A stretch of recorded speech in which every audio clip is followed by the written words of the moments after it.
live. Charlemagne. We like We live. Hey, Patreon. What up, though? Your favorite podcast is back, man. Welcome to another Patreon edition of This Week in Culture. I'm your host, Ant Wood, aka Trinidad, and aka one half of the culture, and God on a pod. And y'all know what it is when y'all hear that can crack. I mean, your man back. And I got my brother with me, Jay. What up, though? Yo, what up, though? It's your man Jay Johnson, one half of the culture, one half of everything. And I know what you're thinking. Finally, my favorite podcast is spending time with me. What's popping? Patreon, man. You know what I've seen, not just in the Patreon, but on the main pod and the pod Facebook group. A lot of people wasn't really feeling highest to lowest, man. It was a lot of folks in the fam that wasn't digging it, man. We got several comments like, yo, y'all pod was way better than the movie. And I Yeah, mean, not that that's not factual, because I that's mean, gonna always be a fact. You know what I'm saying? all of our pods will always be better than the movie. Come on, man. The pod is going to be better than the movie, the show, or whatever. But it was a little surprising, man, because I really enjoyed that movie, man. But I guess, everything ain't for everybody. Again, if you listen to our review, which is available on both the Patreon and the main pod, Patreon got it first. Y'all know the deal. What up, though, my niggas? If you listen to our review, it wasn't without critique. Like there were definitely some things that we both, had opinions on, but still really enjoyed the movie, man. And I was a little surprised that people weren't feeling it as often as I kept coming across that in the comments. But hey, man. Have you? And like people said, it was trash. Hmm. Like I was I mean, seeing that. That's not the. It's not. I've never heard anybody say that a Denzel movie was trash. I've heard people say that a Spike movie was trash, just Yeah, not a Denzel movie. Chirac was here. I was outside when Chirac dropped. I remember, but to your point, yeah, I don't know that I've ever heard anybody call a Denzel movie trash. Definitely haven't heard anybody call a Denzel and Spike movie trash. Like that was kind of shocking to see, dog. And like I thought about it like, oh man, did I go into the movie biased, right? Like, is there a biased fucking preset that has me at I'ma like this because it's Denzel and Spike? But nigga, I've seen the movie paid for in theaters 4 different times. I Yeah. know how I feel about the movie, dog. Like, I was very clear on what I liked and didn't like. I still thought it was a very enjoyable movie, man. I mean, I was very clear that I hated the score of the movie. I hated that Hmm. the music didn't match in scenes and it was music talking over scenes. And people was Yeah, like, well, you act like this is not a Spike Lee thing. yeah, And I thought about that, was like, I guess that's true. He has had music playing over scenes Spike will before, throw some music dead in the middle of a monologue. You be like, fam. but it'd be better music. I don't know. like, like it'd be better music. This shit, I don't fucking know, man. But I didn't think it was a trash, and I Nah, enjoyed the movie. I couldn't have landed on trash at like no matter what I thought about the movie, I never would have came and said it was trash. But again, man, everybody's entitled to their own opinion. For me, I just love when y'all letting us know what y'all thinking about the stuff that we reviewing and the Yeah. stuff that's out here, man. Because it's a lot of really dope content out and a lot of dope content coming up. So y'all just keep talking to us about what you liking and disliking, man. But I'm Um, glad that y'all don't like it though, because like I be like, y'all don't say y'all like it because we like it. You know what I'm saying? And I be getting that for sure, sometimes from like some of the TV shows, but like, yeah. no, that's what y'all really think. So I'm For okay sure. with Just like when we be like, yo, if you like BMF, nigga, let us know that you like it and what you loving about it, dog. Cause I ain't never here just to be agreed with, bro. Like your opinion and mine can differ and we could still have a respectful dialogue. I will tell you, my opinion is usually rooted in a lot better stuff. I'm just kind of I can tell kind of you. brilliant. So I can tell you this way. My opinion. whether it's rooted in fantasy or reality, it just sound better than y'all opinion. I mean, I could present it in a way that it just sound better. You feel me? yeah. So, And I'm gonna tell y'all right now, Reasonable Doubt season 3 classic should have went triple, nigga. I'm telling you right now. I don't care what the fuck Jackson them do. We yeah. coming on here and y'all gonna hear from Ant, and that shit gonna be great every week, my nigga.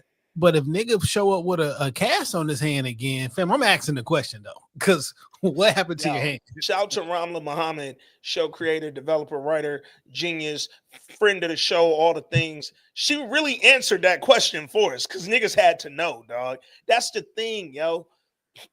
As long as the creators, when we reach out, they let us know we not tripping, I'm cool. Like, because we seen this shit. We seen it, dog. Rob, what up, bro? Man, hey, he said he dozed off during one of them long music intermissions.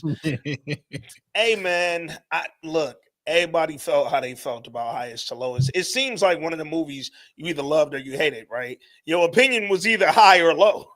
It don't seem like there's a lot of in between on it, dog. I did see a take that I was not mad at. It was like, yo, the movie kind of dragged in moments. It was 2 hours and 20 minutes with that amount of time. They wish they could have got more backstory up from Trey and whatever the other nigga name was, the two kids, or Yeah. and Trey like and Kyle. Kyle was his name, yeah. or David and Paul, yeah. yeah, because like Or what was there? What was Young there? Felon. Like, Young Felon, that's cool. I don't need needed to know the backstory behind how you said. What was the thing that said, you know what, dog? I'm about to put this in motion right now, nigga, because that felt like the biggest gap to me is that kidnapping felt so laid out and we never got nothing, nigga. Well, you mean like why it happened, or you wanted to see him planning it? No, I would have loved to see the plan. When do you go gather 11 niggas and say, yo, we all finna wear this same hoodie, grab some motorcycles, niggas, some mopeds, and line up during the Puerto Rican Day Parade? Everybody got a post, and this how we finna get this fucking 17 million away, dog. Like, it went from, yo, this nigga Kyle in the bathtub to executing this fucking super elaborate plan, and it just never, that fell flat for me, dog. I don't care about him setting it up. That was just too sophisticated for him. But like, he the bad guy who we don't see his face to the end of the movie type shit or mid movie type shit. I don't care. And I think they explain like, yo, I've been trying to do this shit right. You know what I'm saying? I'm tired of it. I'm jealous. Life is really fucked up now. That's cool, right? Not cool, but like that's cool. But I need to know the relationship that Paul and David have to understand if are you bugging for not paying? Like, is this your man's like Jeffrey and Uncle Phil on Bel Air, the Peacock version? Is that your man, or he just your driver? Are y'all related? Are y'all lifelong friends? It wasn't really said. Like, is this your man? Did y'all grow up together, or like what? What is your relationship other than he your driver? Yeah, is he your security?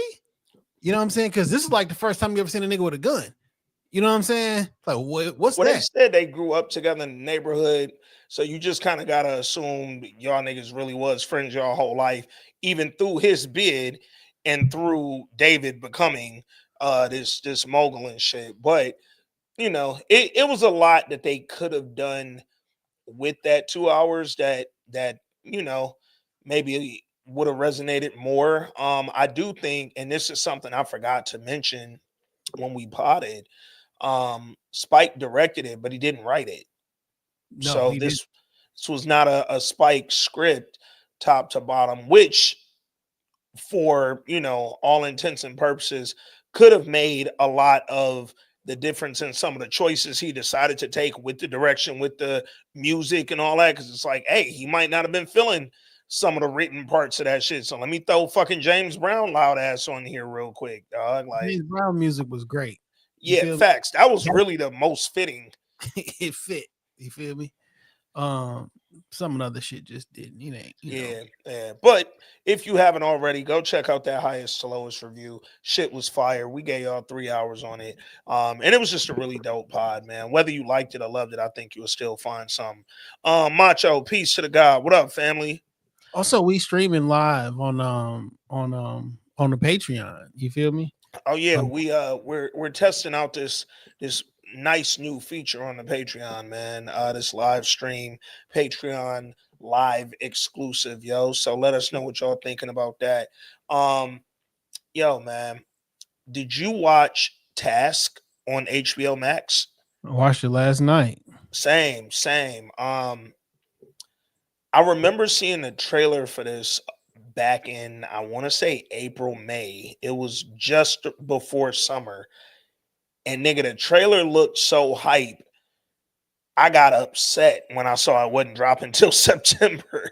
I had a whole attitude and had kind of forgot about it, dog. And then saw that it had released. It was on the top of my Fire Stick when I turned the TV on, and I was pleasantly surprised with episode one. Well, not let me not say surprised because it was from the creators of Mayor of Easttown, which fire. If you're a Patreon listener and you never watched Mayor of Easttown on HBO Max, do yourself a favor and go watch that shit. That shit was excellent, white excellence. And Task is from the same people, man. So very, very good premiere episode, dog. That shit was looked like it might have some potential, man. Somebody asked in the Facebook group earlier if we think that might be a white excellence contender for the reviews. What you thinking, bro? I mean, shit, we can talk about it. We ain't got shit but time on Patreon. You feel me? Yeah, yeah. And I know we got morning show coming up. Definitely gonna be white excellence review, even though morning show getting blacker. It's getting blacker over there. They getting their DEI shit on. But yeah, if Task continues in the direction that it's going, I am happy to give that a little bit of time over here on the Patreon because episode one was fire, man. It was uh engaging right from the beginning, and I think they did a really good job kind of establishing all the characters, even the bad guys. Man, there was certain scenes during that first episode, niggas ain't really feel like the bad guys, bro. Like they just felt like some normal cats living their day, bro. And then next thing you know, they get into it. I'm sending a text out to see because I don't know what it looked like via the app because I'm not subscribed to my own via the app. So name tag or curve. Hopefully y'all see this in time. There it is. There it is. Screenshot. All right, but Yeah, with this being a new feature too, we want to make sure that the visuals, the audio, all that is right through the Patreon app. man, it's been a lot of shit been going on in Yeah. the culture. You Yeah. feel? It's been a funny week. I'm gonna say that. I'm very not upset at all this content coming from Young Thug because a lot of it's just been really funny to me, man. Like it's been look, if you oh hold on, Robert said I couldn't find a live on the Patreon. See? Yeah, because I don't know how I don't know how that portion work. Now on there it says, oh, I should probably hit the button that says start. Yeah, there you go. I think there you go. Okay. All right, cool. But I initially didn't even want to be entertained or entertain any of the Young Thug shit. I saw a bunch of the clips or Mhm. whatever. But Saturday evening, however, I did watch the sit down with a Big Bank, and it was 3 hours. And I tell you, Mhm. I sat through all 3 hours of it in a row, and I was very entertained. And I was it was an excellent interview, honestly. Probably the best I've seen. I don't have a time frame. That's one of the best sit downs I've seen. I'm only partially familiar with Bank. I'll be seeing him on the Big Facts show, Yeah. but I'll never tap into him. I'll be seeing clips here and there, but I thought it was like really, really good. It gave me a little bit more insight into why this nigga think the way he think, Yeah. right, wrong, or indifferent. Like, why you moving this way? And I thought that shit was like really, really good. I'm like, well, goddamn, Bank, let me go look at some of the other shit now. Cause like, See if you really interviewing like that. Yeah. mm, I also think it makes a big difference too, when people sit down with interviewers that they're comfortable with. People they may, not necessarily that you need to have a relationship with, but again, it's a comfort level and a respect that I think can really make the difference between a good interview and a bad one. Because if you're as the interviewer, if that respect and that comfort ain't there, it's your job to try to guide that into the conversation. And a lot of interviewers ain't seasoned enough to know how to do that. They just kind of come in on some like, let me ask the hard hitting questions type shit. And they don't really necessarily know how to, again, shift and drive that combo. And then as the person being interviewed, it's just easier to open up, dog. When you know a motherfucker and you respect a motherfucker, it's just real easy to go on there and say what you gotta say because it's almost like you talking directly to them and you can forget about the cameras for a minute. And that's what Thug seemed like he was doing. Like he seemed very much like, yo, I have some shit to say and I'ma just talk to you about it, dog. And we as the audience just got to, enjoy that shit a little bit, man. Going back even before the sit down with Big Bank though, with all them clips that dropped, one thing that I did want to say, because I know a lot of that shit was funny, it was jokes, is that I seen the memes like, yo, Young Thug and my grandma would have had a fucking time. Like, I like all that shit, but I'm like, in real life, if you ain't never been close to somebody who been locked up, dog, them niggas just want to talk to anybody who will listen, bro. And I don't really think you can always take everything that they saying with the most like accurate, like this is what they really think, feel, or whatever. Like, he said some shit that might have rubbed some people the wrong way, but he oh, that also nigga was was just happy to talk on the fucking phone, dog. well, true that. That nigga was in that motherfucker hating though, for sure. I And mean, the from everybody from Gunna to Kanye to QC to P, Kendrick got hella hate. Like, you mad he ain't putting Drake, you on? he called, that nigga said Drake, that motherfucker so stupid. He gonna I'm like, damn, Drake, did you hear this?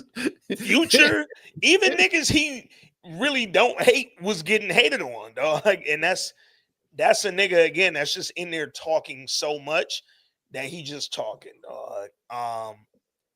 The Future shit was funny though. That nigga said, see, when I got on, I stopped nothing bitches.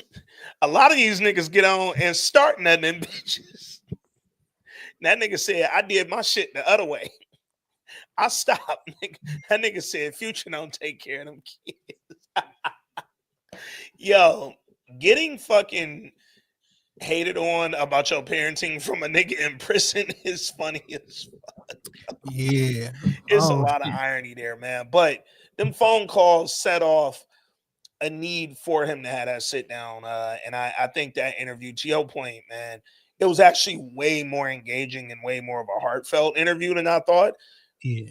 It's a lot of jokes in there because Young Thug is just kind of naturally funny. I don't even think he's intentionally being funny a lot of time, but That nigga country as fuck. he country as fuck. Oh, he Atlanta for sure. He Atlanta for sure, man.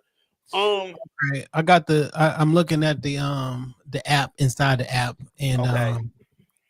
now at work. I see I don't see the comments in this one here in front of me, but Yeah. I'm on the Oh, app yeah. and I see who in there and I see all right, all right. You know what I'm saying? Whoop de doo. That nigga said whoop de doo. Whoop de doo. Yeah, that's one of several things that Thug said that I'm like, yeah, I don't agree with that, dog. Like, That nigga say, I can't stand motherfucker like that, man. I'm not gonna post on my Instagram for 6 years and shit. Fuck that supposed to do. I laughed on the whoop de doo part. They got the memes like back in the day when I found LimeWire and Kazaa, nigga, if we go to jail for life, whoop dee doo, nigga, we stealing the fuck out this music, dog. What'd you think about shit? I mean, 3 hour fucking interview. It's a lot of parts on there to break down, man. But just kind of some of your thoughts overall on like the Gunna shit, man, because that was a big part with the clips and the interview. Um, that he kind of because he was hating hard on Gunna. I don't give a fuck what nobody fuck that case. She was hating my nigga. Like, Well, yes, but is it hating or is it hate? Because I hate you, my nigga. yeah, You know what I'm saying? And when you start breaking down everything I've done for you, like buying your mama a car, buying your mama jewelry, buying your brother, all the shit that I was doing for you that you was presenting as you doing it yourself, allegedly, because we don't know, what the fuck is really going on. But if you've been doing all this shit, um, allegedly, I mean, how dare you turn on me, my nigga? yeah, Also, Thug, according to Thug, he has never taken $1 from him. Like I've never, I'm the paperwork say I'm 50-50 on some of this shit. I've never taken $1 from you. And even when I was hating on you in jail and said I'm gonna drop an album on your day, like I could just stop your album from coming out because you're signed to my label. But I facts. didn't still. You know what I'm saying? I love you too much I hate you and I love you at the goddamn same time. Nigga said he put 50K on the album, on the bots just to get them streams up and get it to number one. But I can't tell him that though. Like, I'm behind this wall and I still put 50K on your shit. Yeah. Again, man, a lot of what he was saying on that phone, I ain't saying it ain't true or not true. Ain't true or is true. But it also did seem like a lot of like this thing was just venting, dog. And he had a therapy session. I can tell the nigga never been to therapy before. And because he respect Bank so much, Bank was able to, let me tell you, little nigga, not little nigga, but like, I'm gonna tell you straight up. I don't like none of that shit, nigga. I thought this and all that. And he was like, I don't know, man. Just now sitting here with you, I just realized that I'm not over it or whatever. And I've been that person before. Like I remember something going on and I'm like, I didn't know I was harboring all this animosity. I thought I was over a situation. And long story short, Thug don't got no closure, right? With that situation. Yeah. Like when you've been friends with somebody and you hang out with all these people for 10 years, every single day for 10 years, and the that's like the niggas I hang out around with, we probably been friends now for 20 years. Right.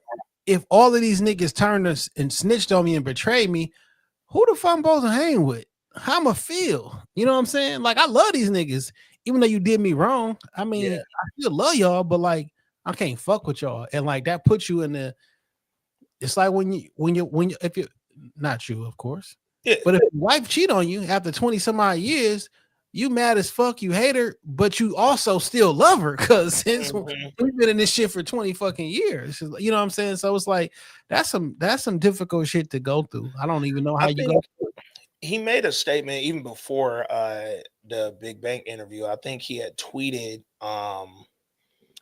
that hearing a lot of these clips and or leaks or whatever of his phone convos, he was like he didn't even remember saying a lot of that shit. Like he said, I think he even said he didn't remember feeling a lot of that shit. Like, and so when you take what he said during the interview, about not being over it, you probably thought you were because you had forgot about it, nigga. This, jail is traumatic, nigga. From a day in jail to however long he spent in it. I think it was close to a couple years, wasn't it? Yeah, it was closer to 3.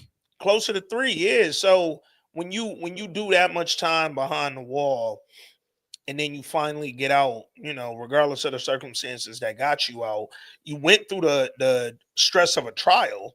as well. And it's a RICO case. This ain't no normal trial, dog. This is a very big ordeal. Him and 28 other co-defendants.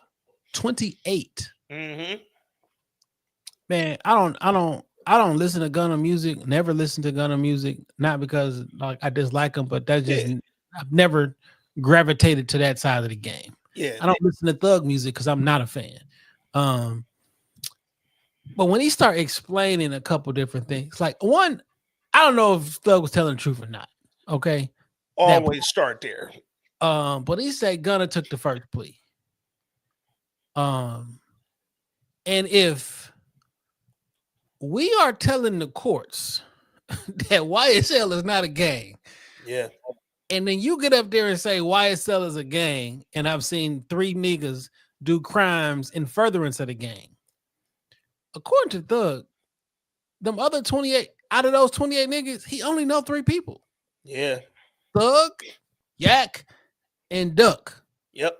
3 people. Everybody else. So when you get up there and say, I've seen 3 niggas do crimes, like, yo. Naming the 3.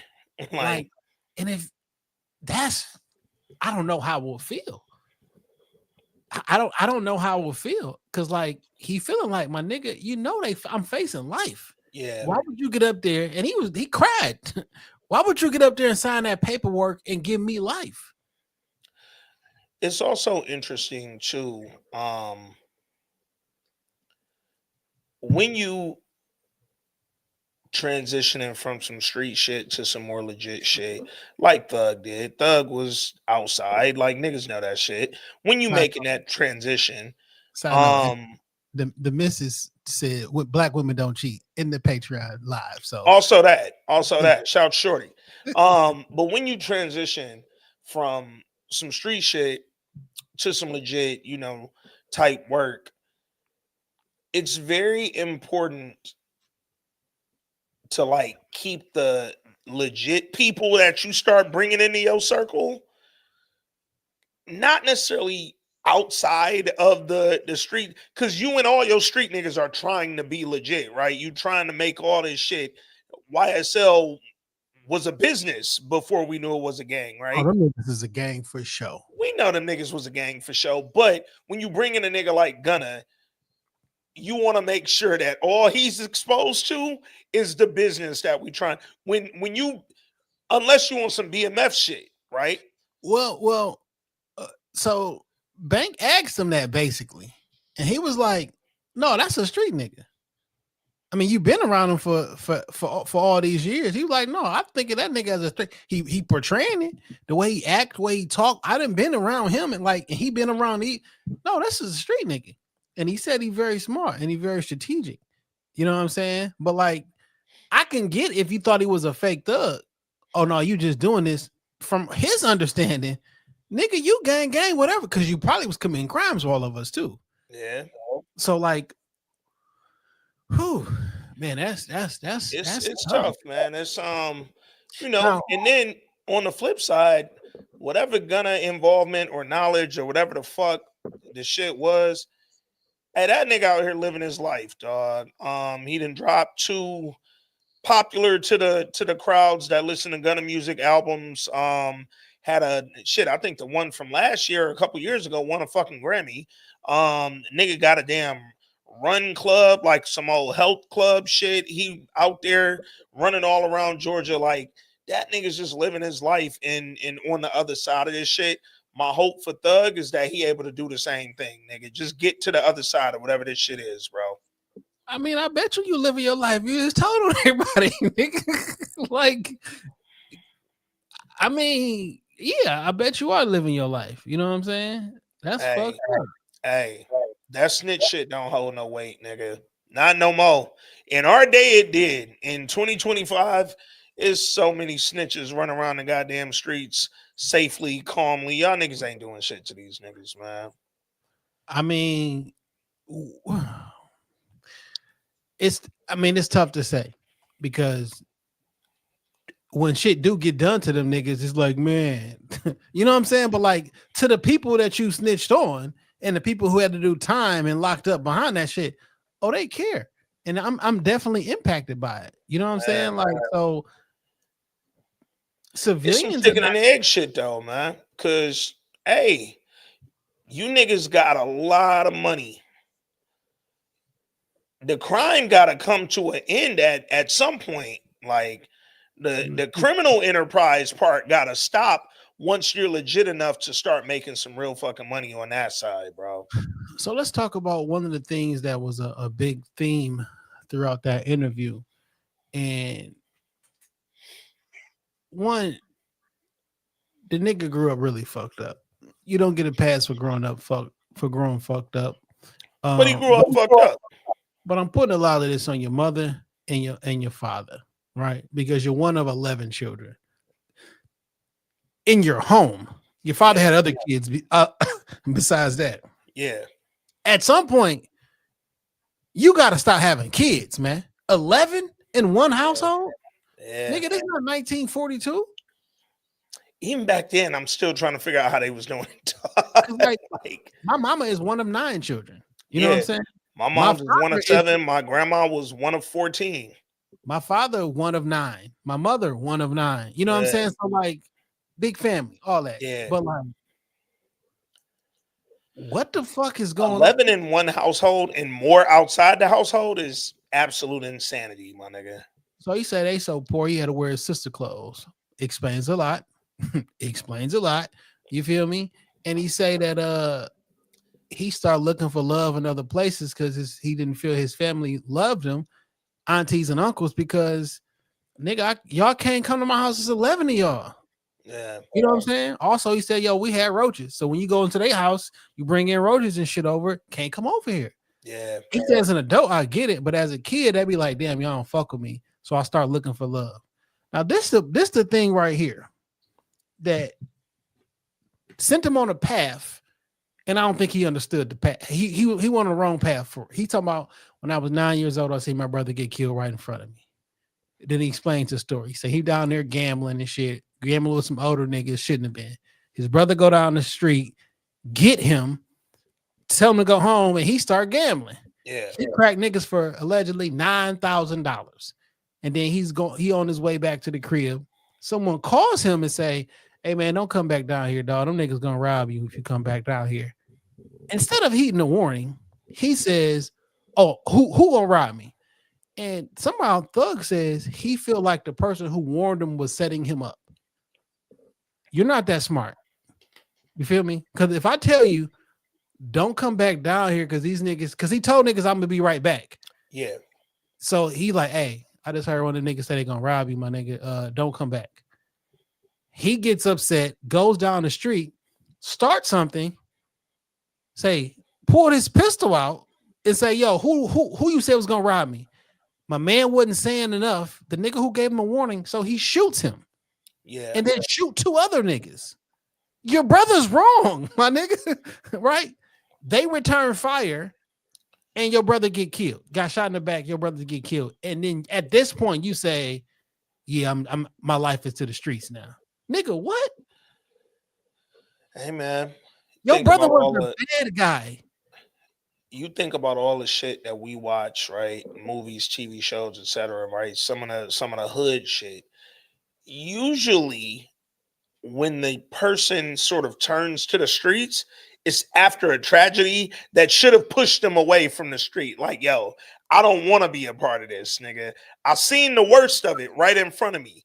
I want to go that way. But a lot of time, for whatever reason, niggas turn right toward the fucking madness, dog. It's a real the streets is like, or niggas in the streets have Munchausen, dog. Like the streets make you believe you need them. You know what I'm saying? So listen, the theme I was trying to get to, all this happened. He said his dad, because he had 11 children, was just out there. He didn't deal with excuses because he's a man. And as a man, you just keep going. He just kept saying, but as a man, but a man does this, and a man, and a man, and a man, and a man. And he has this warped sense of like what a man is. And I'm standing on man shit, man shit, man shit. Some of that shit ain't got nothing to do with being a man. Some of that shit is just criminal. Some of that shit is just ego. But it was just, I'm a man, I'm a man, I'm a man. And so how he think is, I'm not a rapper first. I'm a street nigga and I stand on business first. This is just who I am. Yeah. So when you say, or when I say, we say, you a millionaire nigga, like get them other niggas around you. That's whack. These are niggas I grew up with. This is who I am. These are the principles I was raised with. So this is just who I am forever. I'm not switching that.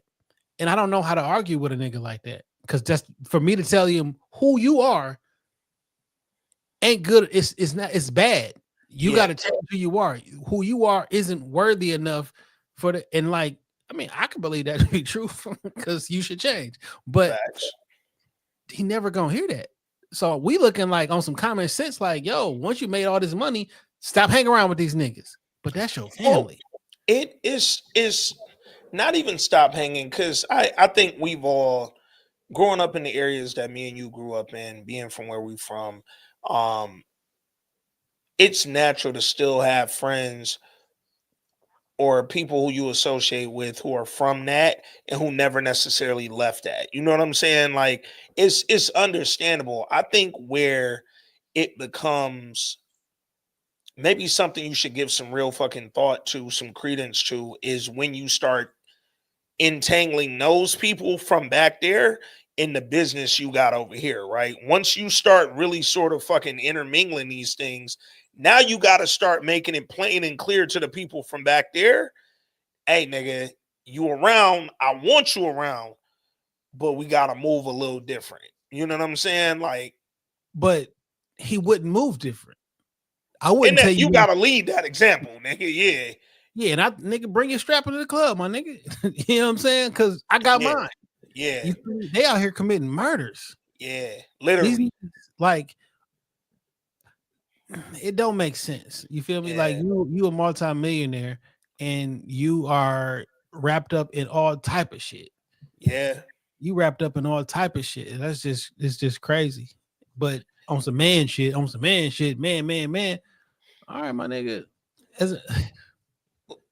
That you right. And I hadn't thought about it till you just said it, man. He referenced being a man a lot in that interview, right?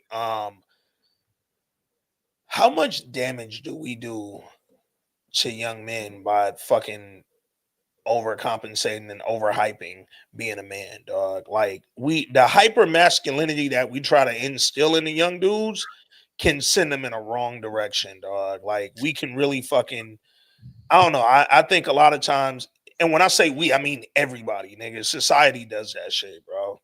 That nigga Bank asked him, like, I don't understand why you young niggas think it's cool to talk to the police or that you can, I'm trying to flim flam them. I'm just trying to, like, why do you niggas think that you can outsmart the police? Them niggas is smart as hell. He said, shit. First thing he said, movies. This nigga said, movies, you know what I'm saying? Stories and stuff. Nigga, that's not real. Yeah. You think that you about to go outsmart the police because you seen fucking what's the shit with Denzel? Frank Lucas, whatever the fuck. Like, yeah. You know, that's a movie, dog. Like, and it also fucked up that, like, when a 9-year-old hears advice from an adult who he thinks is adult, probably somebody that's 17 or 18 years old, they don't comprehend it right, and they have what they comprehend is what they think was said, right? Yeah. Or what would think that was highlighting. And now I'm moving through life with that because I don't really have I don't know what his father looked like, but when you got 11 children, he hustling, he got a job, he got to take care of other, he everywhere. You don't 11 of y'all. You cannot have in a 3-bedroom apartment, 11 of y'all in a 3-bedroom apartment, you are not getting proper time and rearing that you just can't. It's just too many. It's too much. Your mama work, your daddy work, and it's 11 of y'all.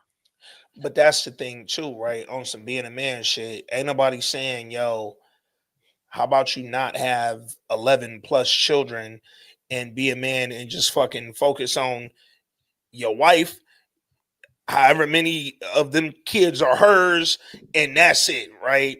Work, focus on them, take care of your family. That's being a man. Niggas is saying, yo, long as you hustling, bringing in some money and fucking it's a roof over these niggas' heads, and you drop a couple dollars off, you being a man, right? Because you hustling and you working, nigga. And it's like, no, nigga, the hustle is wrong. The way that these niggas be living is wrong, dog. It ain't He's being a man though. he like, I come from a good family. I come from both parents. I'm like, I don't know that you come from a good family. Yeah. Oh, we definitely got a lot of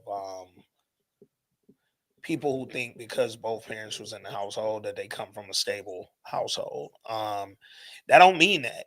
I know on paper it looked like that. I know traditionally that's what people say. And yeah, I think that's a good start. Like to have both parents in the house is a good fucking starting place. But one or both of your parents could be absolutely fucking batshit and not put you in a position to be a good fucking person at all, nigga. So no, that don't mean you came from a good household. It means you came from a household with both parents. That's it. Man, you ever been betrayed?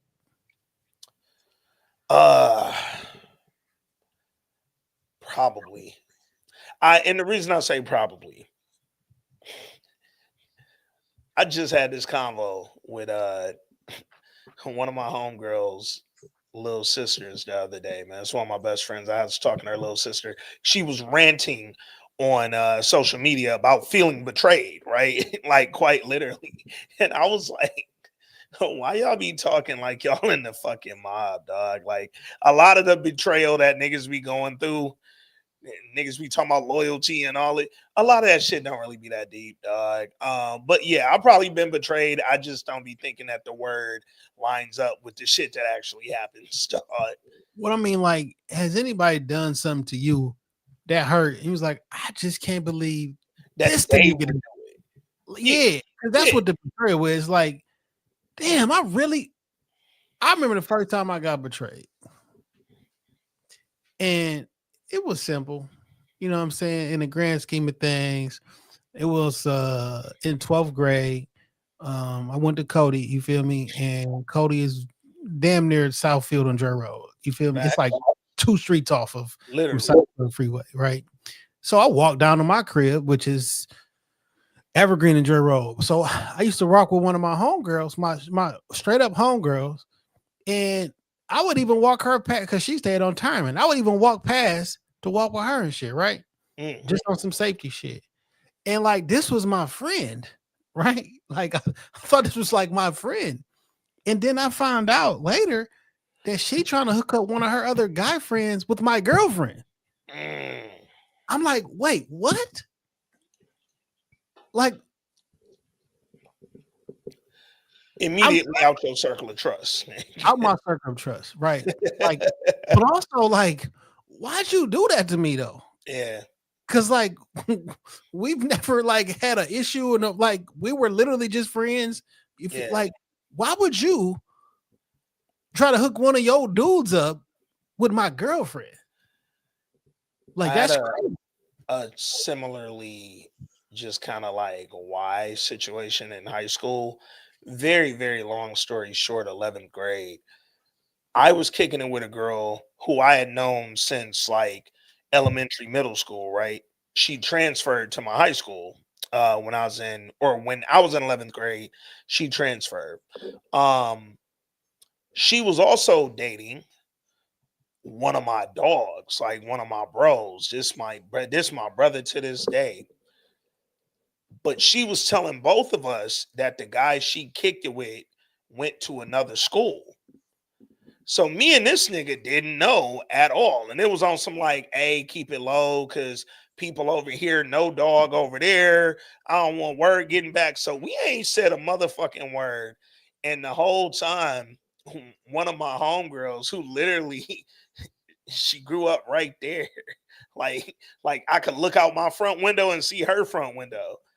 She knew all this shit, like word for word, nigga, and never told me or my nigga. Like she never said a word to either one of us. And when all of us found out and shit went to hell, we was looking at her like, why wouldn't you tell either one of us, but me especially, because you my dog and we grew up together, you live across the street. Why wouldn't you tell me that this girl is playing me and my nigga and really fucking with both of us? And the whole time we out here looking stupid, claiming her, nigga. It was wild. It was a wild situation. Yeah, man. I don't understand the betrayal. Then like I'm sure I told this story before, but like one of my actual friends, when another girlfriend of mine, it was on back and forth, on and off type shit. Yeah. Tried to get on and like dirty macked. Oh shit. You know what I'm saying? Like, oh, you deserve better or some shit. While he's married, and me and her went to his wedding. We Yeah. used to go to your house on some couple dates type shit. And like, this was a friend Yeah. that I like mixed and mingled with other friends. And I don't usually do that. I don't usually mix friends. And I'm like, I was just like, of all you, I know you ain't not you. You what? Yo, man. I also done felt betrayed on this pod, you know.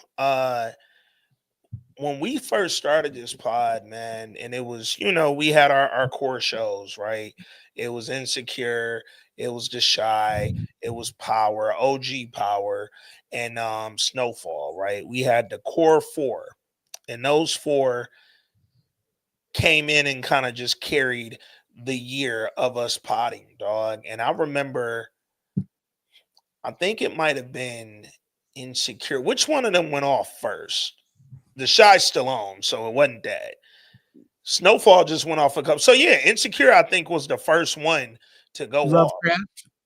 off. Lovecraft, another one, man. That was one hitter quitter. But it's a few people who I see pop up in the Facebook group who I know for a fact was around back when we used to do the core four, right? Like they was really listening. Fuck the pages and the socials. They was listening to the pod. And every now and again, they'll ask something in the Facebook group that we done 100% said directly on this pod, and they let me know they not listening no more, dog. And I feel a little betrayal behind it. Cause motherfucker, why you ain't just listen to the pod? Like niggas would get on here and be like, why you ain't just eat it cold? Fam, real shit. I ain't even gonna say who said it. Motherfucker got right on that motherfucking Facebook group and said, this was 3 weeks ago. Yo, y'all plan on reviewing Highest to Lowest? Nigga, we said that shit for like 4 pods leading up to the movie dropping, dog. Like, we was talking about, yo, we going to see Highest to Lowest. We going to have that review on the Patreon. Then it's going to drop on. We was telling y'all all that shit in advance. Niggas got right on that Facebook group. Y'all plan on reviewing the Highest to Lowest? Fam. That's Niggas betrayal, like, my nigga. Hey, look, like, y'all ever heard of a show called Lioness? Fam. I be y'all so heard heated. of Mayor of Kingstown? I Somebody be so heated, dog. Like, and I see, or it'll be some shit like we doing a review and we might lay out a whole point. Like, I don't BMF ain't a great show to use, but let's say Insecure. Let's just go back. We'll be like, we'll have a whole hour-long convo about Lawrence and Issa relationship and what we felt and da. And niggas will get right on that Facebook group like, so what y'all think about Lawrence and Issa? I'll be like, yo, dog. Like, salute to all the listeners who listen and also engage and get active on the socials. But trust and believe, the pod is where we need all people. Like, we need the ears here, dog. I can't. Shout out to the Patreon live. I see you down here, Nick. Los, I meant to read some of these earlier. Somebody asked, when are we doing the next in-person Twig? I said soon. And this was a cool idea. We need to do an in-person brunch. I'm down NYC to Detroit. Now that's really love right there. Anybody coming to the crib from New York or from wherever, if you ain't in Detroit and you coming to see us, man, dog, that's really love. And it's also gonna be real disappointing when you see me one time and then gotta figure out what to do with the rest of your weekend. Because I'm gonna see you at the event and then I'm boogieing. You know what's so crazy? Because if you ever like, no, Jay stay right over here, nigga. If you ever been anywhere that I've been, you've never seen me leave. I don't say bye. I just Yo, leaving our own event is gonna be the coldest shit that we do to a nigga who ain't from the crib. They gonna be like, "Hey, so where did N and J go?" Like, only reason I Shit. can't pull that off no more because Shorty like to say bye to everybody. Yeah. Like my baby really love people, dog, and it's so funny because I hate niggas.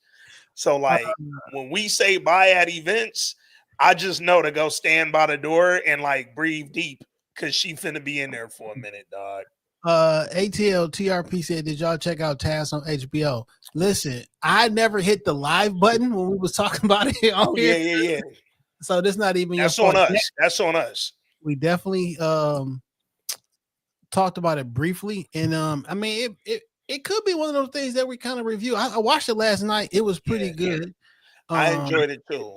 I thought Mark Ruffalo, he's just a really good actor, man. I think that whole criminal side, the three robbers, I fucked with they whole like way of life. Like them niggas just literally really seemed like they was enjoying nice, lovely days. They fucking having good lunch and they poking fun at each other and they jumping off the cliff. And then next thing you know, let's go rob some motherfuckers, dog. Cause why not, bro? I What think that show has potential for me and Jay to get in here and discuss it.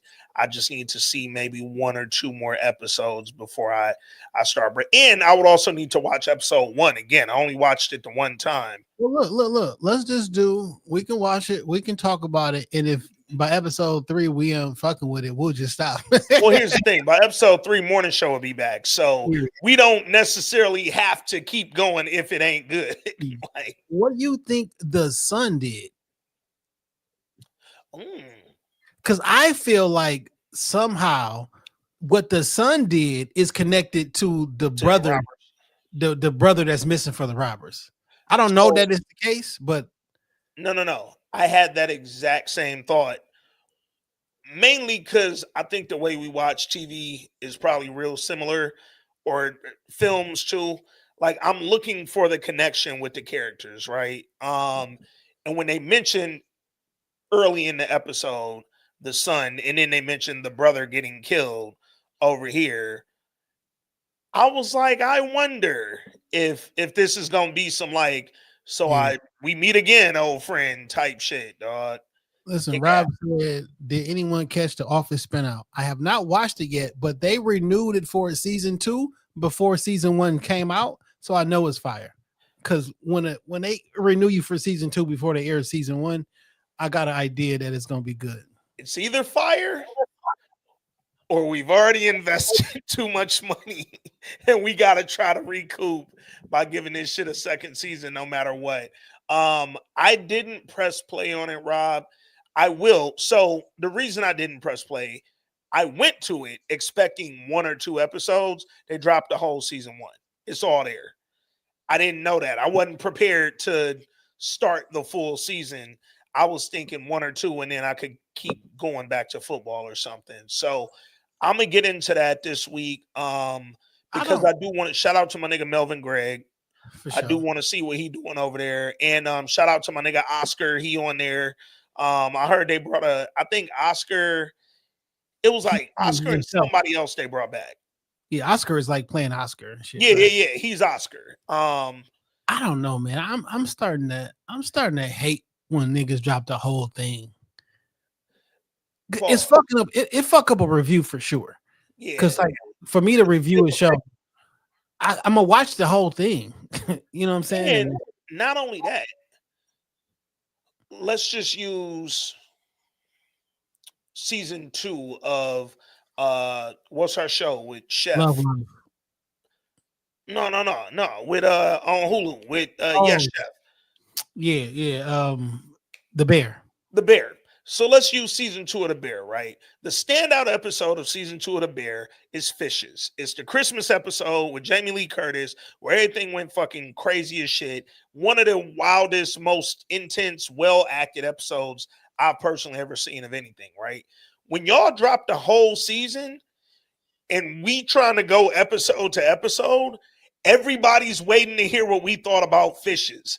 Don't nobody care about episodes 1 through 4 or whatever. I don't remember what episode number that was, but they're waiting on the one. So it's kind of difficult to keep your audience engaged and know how, because I don't want to miss the shit y'all want to talk about, but I also don't want to ignore certain parts just to get to the shit that I know is hype. So, Yo, yeah, why is that shit a comedy again? we're never going to understand why The Bear is a comedy, dog. I don't think I laughed one time the whole season. Because it Now, don't be funny. This shit is stress inducing and sad, nigga. the one funny nigga is the with the tattoos. Cousin, fat, the little fat nigga. Yo, Ralph? I don't know. that's might be my favorite nigga ever, dog. But all that said, yo, I do want to watch The Paper. I'll tell you why I'm a little scared though. As a nigga who's such a fan of The Office, like major fan of The Office, like real deal Office lover over here, it's gonna be hard to disconnect when watching a show that y'all have pretty much set up to be connected to The Office, right? Like I saw the premise and they said like, yo, this paper company or these owners of this paper company in the building that it's in bought Dunder Mifflin from fucking that one company with Kathy Bates that had took it over. Like it's a connection to The Office in the paper that for me right away just made me be like, yo, dog. Cause if it ain't hitting like The Office hits, it's hard, bro. So one of the things about creating a spinoff is allowing them to be themselves. And sometimes it's hard to do when the thing was so good in the first place. So it's like you keep comparing it, but I'm gonna give them a chance to be themselves or whatever. Yeah. Which is a perfect segue into Paid in Full. Oh shit. Because when the original is so great and solidified as a classic, sometimes you can just leave that alone because there's no way that you can do it justice. Yeah. And I just don't want to see a series around Paid in Full because one, them niggas was kids. Cameron's involved in this. If Cam's gonna be in the show, I don't want to see it because nigga, like, not that I don't. What do you? Well, I don't get it. So 50 posted on his Instagram yesterday. I now have the rights to Paid in Full. I'm developing it into a premium TV show. If you like Godfather of Harlem, you're going to love this. Cameron is set to executive produce alongside me. If you want in, get at him. I'm out of the country. And so the rights to Paid in Full is not the rights to Rich Porter, Alpo, and AZ, right? It's to Mitch, fucking Ace, and Rico. That said, we know the story that they're telling, right? These are still stories about real people and real events. My fear, because we've talked about it ad nauseum. Wait. Ooh, Paid in Full. Paid in Full. Totally My Life got shot with an affiliate. Now, when you say got shot with an affiliate, you mean like that? Macho? That's in the comments. Like shooting the movie, or like got shot? Yeah, I need to know this ASAP. Yikes! What? Yikes! He said got shot. Woo! Oh, shit. So. Yikes. My issue is we just saw 50 Cent EP and have I don't know what creative connection, but have some doing with the BMF story being absolutely fucking butchered. They took that and turned one of my personal favorite drug tales into an absolute mess, dog. Like what he did to BMF should be studied so nobody ever does that to another fucking like Lord type story again, dog. Like this was like street lore and you ruined it, dog. Like They ruined BMF so bad that actual Meech looks goofy right now, dog. Like, you know how bad you got to tell my story that you made me look bad? And Like, I ain't said a word since I got out. that nigga can't talk. They took the story out his heart, nigga. Yo, they did that nigga soul like Ursula and Little Mermaid. Hell, Big Meech has not said 10 words He can't. since he been home. Ursula I from see. Little Mermaid took the nigga's voice, yo. My nigga, the first week he was out, I saw him cut a little, I don't know, maybe a 10-second promo for like a party or some shit. Like, The Rick yo, Ross shit, yeah. we're gonna be here at such and such and such and such date. That's the only thing he's ever said publicly. Yeah. That Rick Ross shit is the thing that set off the whole beef with Lil Meech and 50. Because that nigga posted that, and next thing you know, Lil Meech apologizing to 50 for his dad. Like, bro, my bad, dog. He just needs some money till we get paid for BMF because the season ain't dropped yet. And 50, like, nigga, I gave you like $3 million. Like, why do you not have any money for your dad? Like, what's up with you niggas, dog? He buying all the Chrome Heart. That's why he ain't got no money. Man, I don't like that nigga, man. I don't like 50 Cent like that, dog. I'll be honest with you. I think I'm cracked out. I'm cocaineed out. I don't think Cracked Out would have been a great title if this was on the main pod. That would have landed phenomenally, nigga. Because I am cracked out. We're street tailed out because that's all they seem to think entertains niggas. I also don't like it because clearly, yo, we get shit like The Office. We got shit like Task. We got other stuff. Morning Show coming up. Reasonable Doubt. These are all other shows that ain't really street lit. Well, Task is kind of on the fence. But that said, niggas aren't just entertained by some fucking drug dealing, dog. You can find other shit and you can employ black actors to be in it. I don't know why these niggas keep doing the same fucking shit. What's the shit we watched on Apple TV about the fake cops? With Brian Tyree Henry. Yeah. What was that shit called? Hold on. Dope Thief. Yeah, yep. I like that they made the drug dealers white and bikers. Because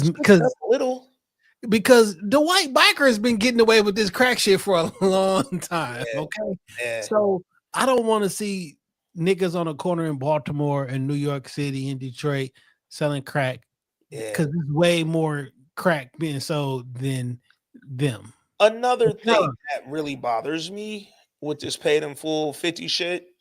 Paid in Full, I've said it a million times. One of my top 5 favorite movies, dog. I have watched Paid in Full more than probably anybody on the planet in real life, dog. I fucking love that movie. I don't love 50 Cent. So 50 Cent attaching himself to one of my favorite movies and now about to fucking turn it into this over dramatized series that's probably not going to be that good.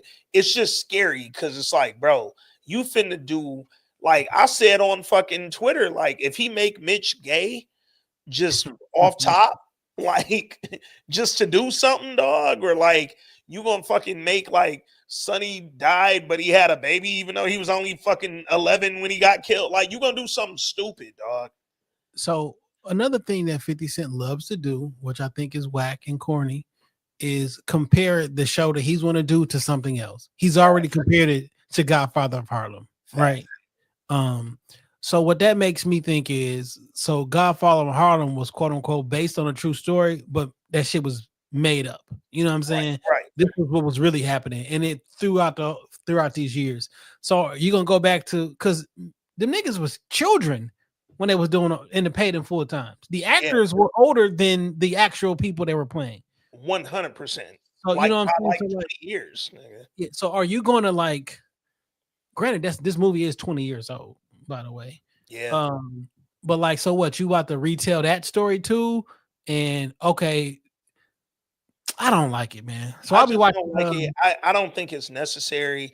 I gotta fucking damn. I think I retweeted it the other day, but I don't remember exactly what platform I saw it on, so I ain't finna look for it exactly. But Giancarlo made a statement recently, and he basically said, "Fucking stop doing reboots and remakes and just tell original stories, dog. Like, we don't need to continue to reboot old shit to be creative. We don't need to reboot old great shit and try to make it fit 2025. It was great for when it dropped as an original. We ain't got to keep doing that, dog. You know what I feel like that 50 about to do? He What? about to take you follow Val Town on X, Yep. and I listen to the pod. The pod Yep. is called Infamy. I feel like he gonna go take all these stories and make these the episodes. I can see it. I can see it. Like that's what I think, because Val always got a bunch of stuff. So he got one on Alpo, Yeah. Preacher, Wayne Perry, Rafael Perez. That's on some West Coast shit. Yeah. Fat Cat, Frank Matthews. Like, he got all the New York shit. You know what I'm saying? And he, post some pictures, and he go through these long stories on X. And then he ends up putting those like in a podcast in a form, and it's very entertaining. He like do voiceovers though, you know what I'm saying? It's just like, and I feel like 50 gonna take that shit and make stories out of those. Yeah, I could see it. I think 50, to the point you made about him, kind of always comparing what he's about to do to some shit that's already out and good and like accepted and acclaimed or whatever. I think, to that same point about Godfather Harlem, there are stories like what Val does with his podcast and with his posts, right? Yeah. Valtown. And I could see 50 grabbing from everything, right? Like, let me see what's popular in street media. Let me see what's popular in shows similar to the one I'm about to do, and let me try to do it all. He gonna be like, listen, white person, go follow this person, go follow this, and then get me a dark skinned butch with a fucking flamethrower and some weird glasses. Yeah. like what? Because you got to add the flamethrower and the weird glasses, or she not butch. So what if what if they do that? Fam, if they gonna do some shit like make Rico be like a girl, it's gonna be something that just pissed me off, dog. Ms. Wooten says entertainment will be so much better when 50 decenters himself. And come on. That is a fact. I was watching I don't remember the actor's actual name, but our dog from BMF that won't die. The British actor. BMF. Oh, Lamar. Yeah. Lamar. He was basically saying on set, he forgot he was mic'd up, or he's mic'd up on set, right? Okay. And he walks around set and whatever, and he sings to himself. And they heard him singing to himself, like in the back room or whatever. And then they put that and they told him, you got to do that. You can't stop the rain or whatever. Yeah. That wasn't his idea. It wasn't in there. They just heard him around set, like singing to himself. No one's around, but because I'm mic'd up, they heard it. And then they made him do it again in that interrogation scene. Because he is an actual singer per se, but like it wasn't like the thing. He's an entertainer. And look, since season 1, we have said Lamar is fucking talented, dog. Like, dude that plays Lamar, really talented. I would love for him to continue to get opportunities. I know he was in that one Netflix joint on about the like black superheroes over in London and shit. Or let me not say superheroes, but like they had powers. He was in that. He's been in some other shit. Like, he's gonna be fine. But yeah, dog, I guess he did now because he got shot. But the fact that B Mickey didn't even shoot him in the head made me feel like, watch this nigga come back, bro. Like, they just keep doing it, and it's to the point where it's just like exhausting, dog. But in all, I just don't trust 50 to do anything TV related. I don't. And I think that being able to get these stories told is one thing, but telling them to tell the story and not really being as powerful as you think you are to tell them how to tell the story is another thing. And that's where I think a lot of this shit gets lost. 50 will get your story in the room, but then all them white people will control it from that point, and he don't have no control. And that's where I think this shit goes off the rails. But he tries to get behind it and pretend this is the greatest, most like entertaining shit on TV. But whatever, man. Hashtag Branson Cognac. Hashtag Legendary. Uh, Yo, when your cousin, yo, no, no. she used to That put was that. yo. Shout out to my cousin Coffee. Happy birthday. Her birthday was the other day. She said, was that a voice note or a BlackBerry letter that she sent, or was it just like a DM, like saying like love y'all, nigga? Whatever it every was, every message, no, every post she used to put that shit on there. she was sending like me and Jay Pod shit and would end it with hashtag Branson Cognac, hashtag Legendary. And boy, I thought that was the funniest shit in the fucking world, nigga. Because Yeah. please don't do that. Man, I forgot I was still going live on Twitter. I just turned that shit off because they can't get the whole thing. You need to be on the Patreon gang. Oh man, sorry fam. Sorry fam. Hate that y'all not subscribed. Yo, Also, listen. Our good Patreon family. This week, I think that was this week. No, that was last week. Yo, I got a 1-800 number. You feel me? Well, we got a 1-800 number. yeah, that was a few days ago. Yeah. 877 culture. Come on now.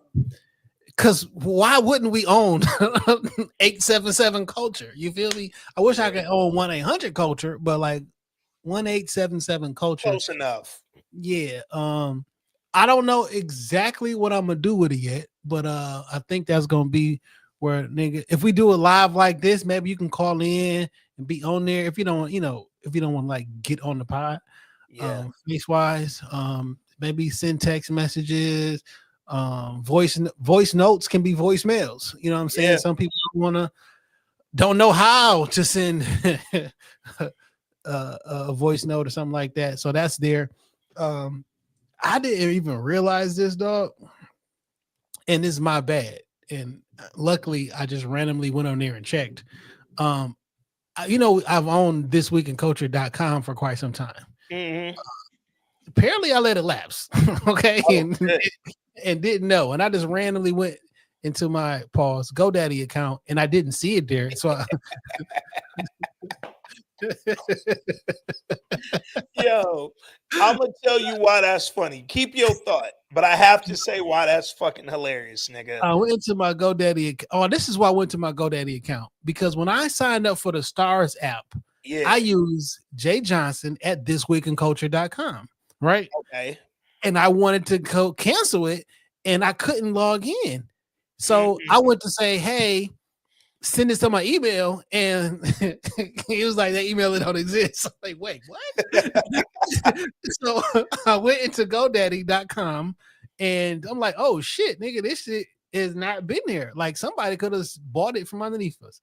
Anyway, it's back active. Jay Johnson at thisweekinculture.com is there, and voice notes at thisweekinculture.com is also there. I'm going to set up the full website really, really soon. Within the next 30 days, we'll set up the full website because I want to be able to have everything over there, of course, right?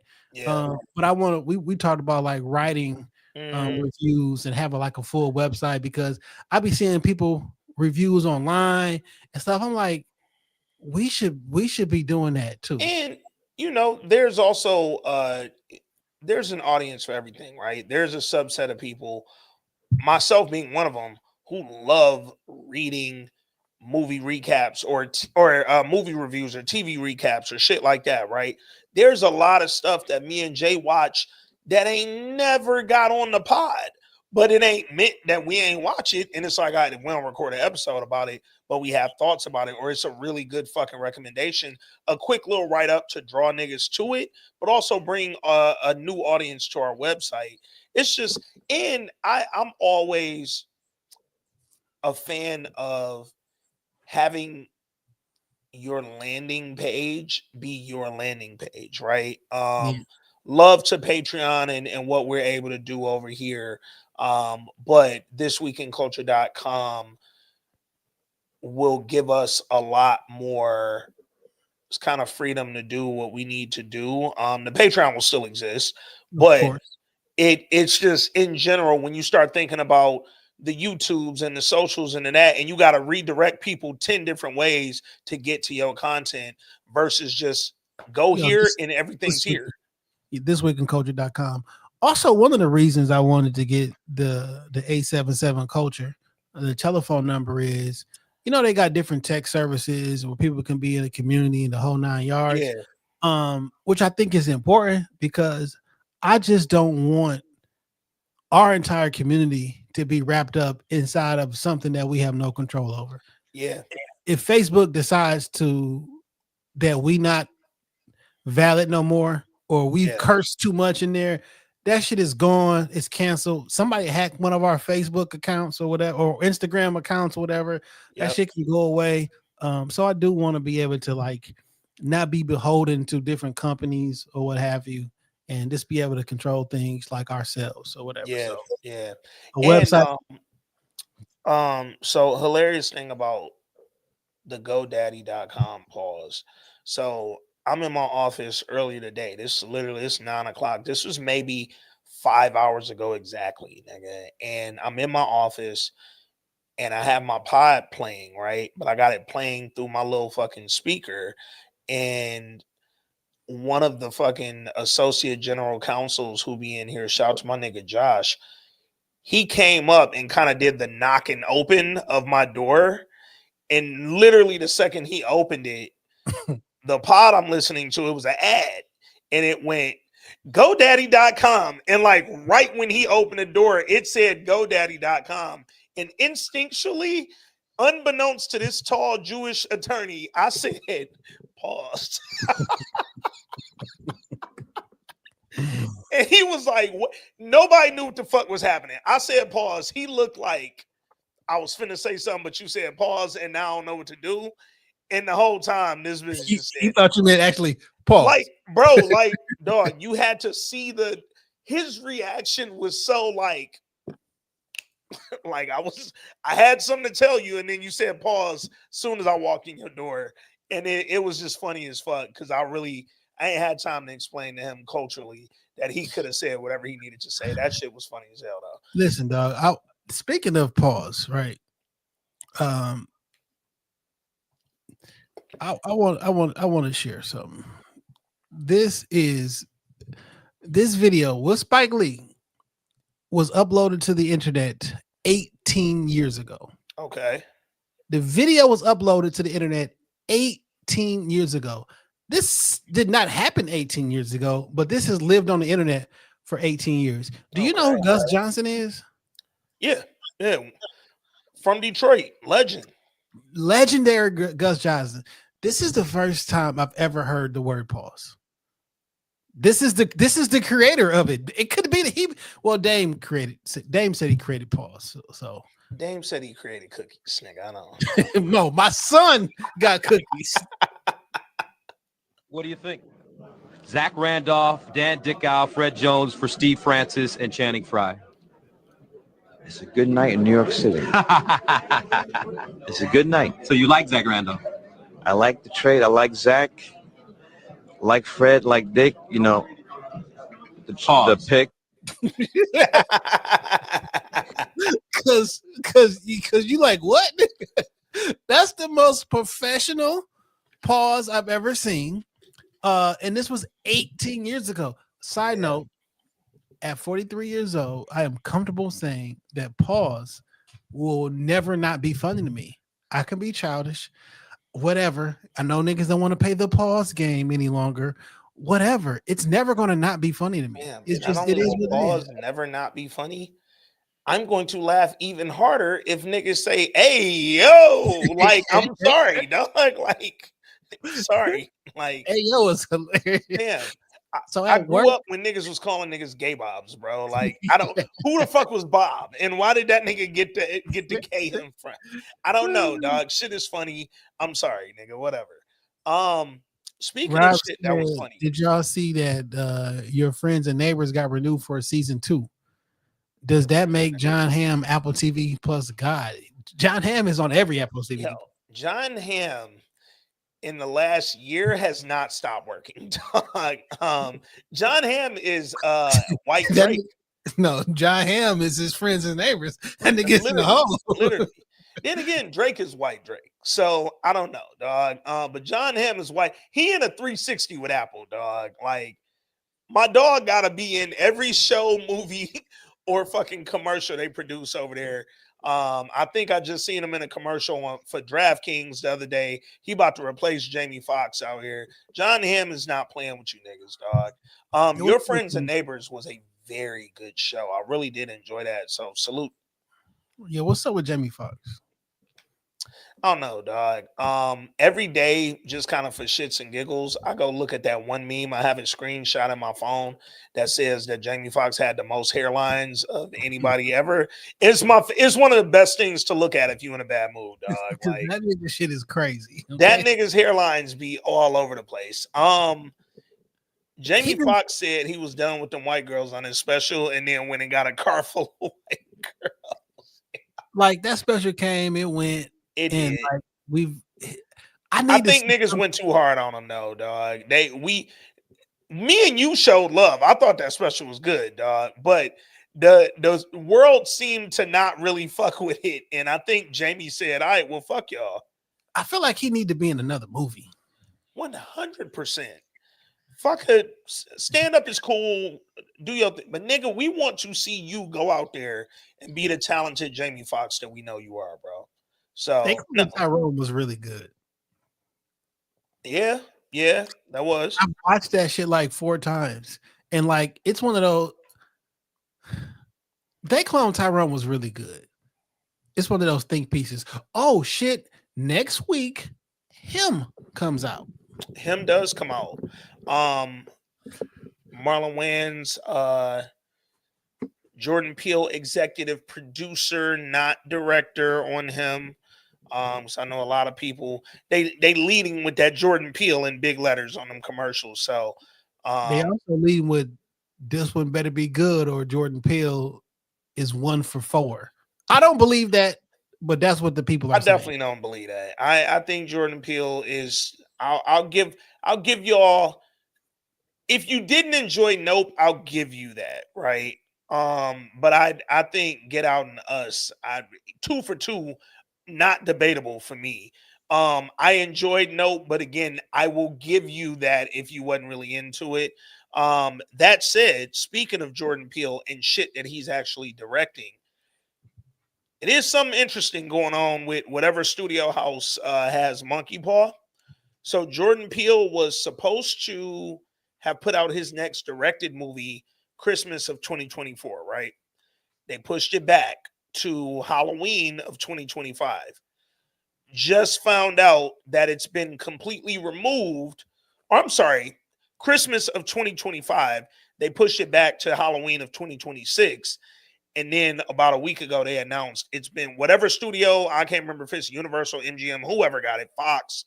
They said they've completely removed it from its 2026 release calendar.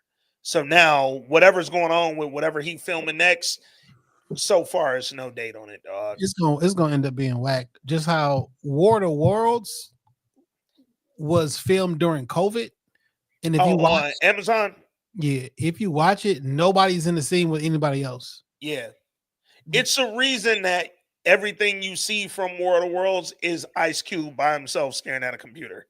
Yeah, he wasn't around nobody. It's a COVID film. I didn't watch it because everybody shitted on online. And then I saw a clip that somebody posted, and it sounded like he was reading off a piece of paper. And I don't think that clip was supposed to make the movie. Yeah. I don't think that was supposed to make the movie. So War of the Worlds, when I hear that something is so bad, it had like a fucking 0.3% on Rotten Tomatoes, all the internet just clowning it, yo, easily the worst movie ever seen, blah, blah, blah, blah, blah. In my mind, I immediately go to it can't be that bad, right? Like, as a movie lover, as a cinephile, I'm like, yo, I'm gonna be able to find the enjoyment in this shit. Like, I've seen worse movies, right? Nigga, I pressed play on that shit about 2 weeks ago. No bullshit. Within 5 minutes, I was watching something else, dog. Like, I couldn't even get into it. Here's my conspiracy theory. Okay. I believe that this is the movie that Ice Cube got kicked off of doing during COVID because he wouldn't take the test. Yeah. And I think they put it out to spite him. Ooh. And I think they have probably clips and takes that weren't not supposed to come out, where you just filling out or you reading the line or whatever. I feel like they put this movie out to spite him, especially after the contract shit he was doing, sitting down with Trump, sitting down with everybody or whatever. Like, I don't, niggas do not fuck with Cube right now. Yeah. Well, some people are not fucking with Cube right now. I'm always fuck with Cube. But I don't think this movie was supposed. It's been shot for 5 years. Why put it out now? And it's so bad. Some of the clips I've seen were so bad. I'm like, y'all know Ice Cube was a better actor than this. You know what I'm saying? So like, I don't think he would just, because it legitimate sounds like he was reading off a piece of paper. Yeah. Right. And like, you've never seen Ice Cube like this. Even in his first acting roles, it's never been like that before. Yeah. So like, No, I don't think he just forgot how to act or. I was seeing clips on Twitter, Instagram, whatever, and it was like, yo, these have to be bloopers. Because to your point, it was so obvious that he was actually reading the script and not reciting the lines. Like, I'm quite literally reading lines out loud. I'm not acting right now. I don't know. It felt weird. But then, like I said, when I pressed play, I wasn't into it at all. Maybe on a fucking, I can't even say on like a little bored Saturday or something, because college football is back and that's never getting my attention over college football. So I don't know, man. I don't know. They could have sabotaged Cube though. You know who they trying to sabotage? Who's that? Hall of Famer Carmelo Anthony, dog. They trying to sabotage Carmelo. About what? So you fuck with the Breakfast Club. You know Lauren on the Breakfast Club? She don't have eyebrows this week. Yo, that's crazy. That's crazy.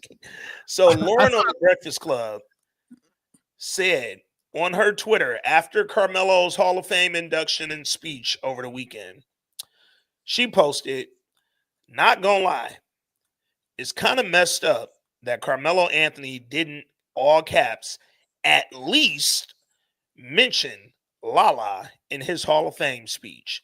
Together or not, I think she deserves a mention, a thank you. I went back and listened to it. I swore he did because it only makes sense, but he didn't. I'm tripping for feeling like a thank you for holding it down was deserved." She tweeted that. They talked about it on Breakfast Club. I think Charlamagne got behind it because Lala is his sister. Well, he is really close friends with Lala. Dame put that question up. Dame put that question up on the Ask the Shop today. I haven't looked at any of the responses, but he jumped in the group chat and asked that question too, just to get some feedback or whatever. Yeah. And niggas was like, "Why?" It was like, one of the women was like, "Why?" She's like, "I'm not trying to be funny, but like, why?" So, I was like, I don't know, because niggas be like saying thanks to my wife, my kids, and all the other shit like that. But I also had to think, did Michael Jordan thank Juanita?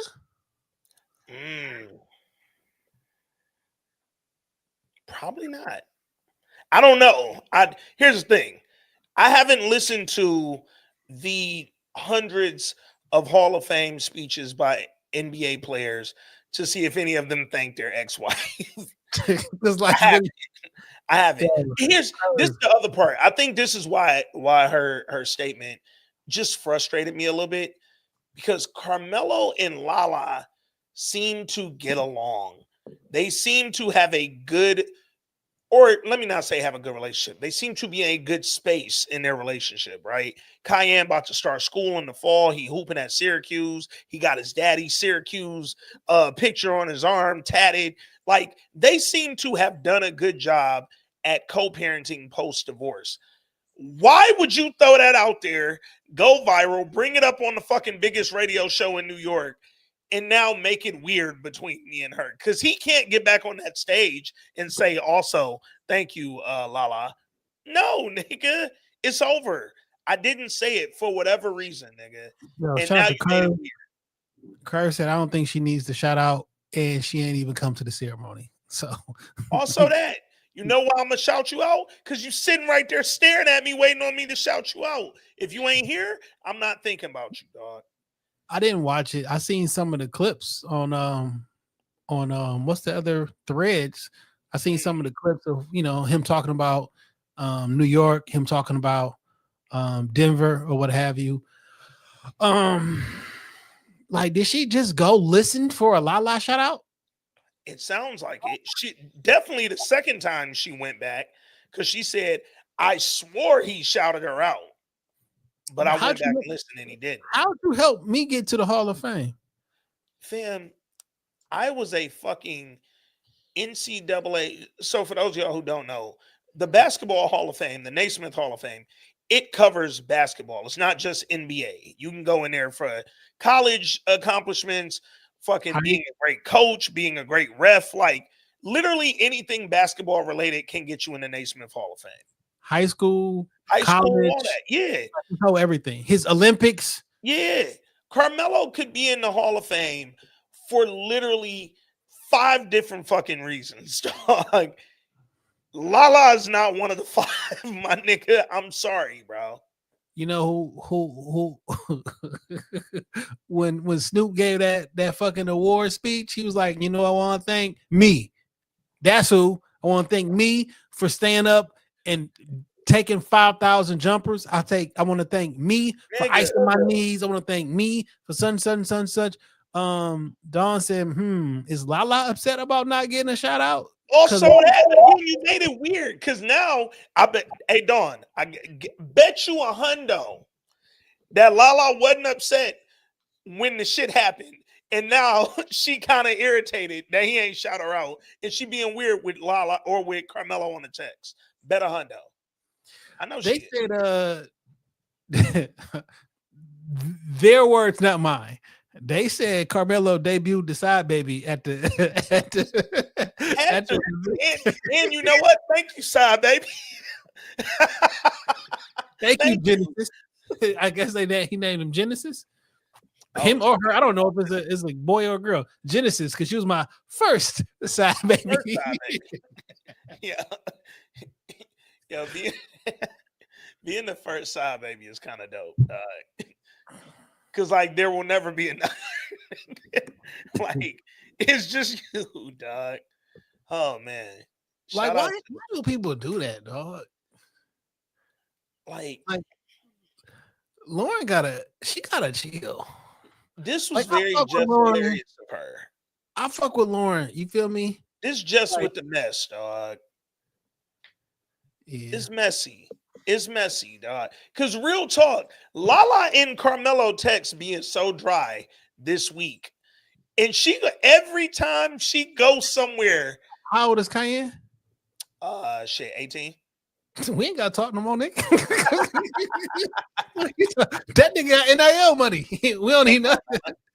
I'm pretty sure there was a spousal support settlement. I'm sure that was there. Child support is over with. He's 18. He's making his own money. We ain't got shit to talk about. Look, when Lala goes to the Porn Star Hall of Fame, when she gets her fucking AVN award for fucking on TV, she better thank Mello for keeping her afloat. That's a good question. So has Lala won an award and has she thanked Carmelo? No, the AVN's happen in like October, so we'll see if that scene with her and Vic Mensa get her in this year. She going to the SPAVN. The soft porn adult video award. She going to the Spavin? Spavin Awards, nigga. Yo, so look, when I was working at this media company and shit, right? We used to get cable for free. You know what I'm saying? All the channels, the whole 9 yards, Playboy channel and everything. Yeah. Before the internet, this was like 03, 04. You know what I'm saying? So before the internet was interneting, all the rappers had shows on the Playboy network. Oh shit. And they'll just be doing rapping and be naked bitches and shit. Now things they can do on YouTube and Instagram and shit now, they was doing. Snoop had a show on Playboy. Yeah. Like all the rappers used to have, and then the West Coast niggas, the West Coast what's the name of them niggas? The porn niggas from the West Coast. They used to be, you know, chilling with them niggas, smoking weed and shit. And because like you could have, it was like West Coast Productions. West Coast Productions. Yep. It was like BET. I don't like that. I was mad you ain't know that. I was like, come on, Jay, man. It's been a long time. It's been a long time. Shouldn't have left you. It's been about 20 years, okay?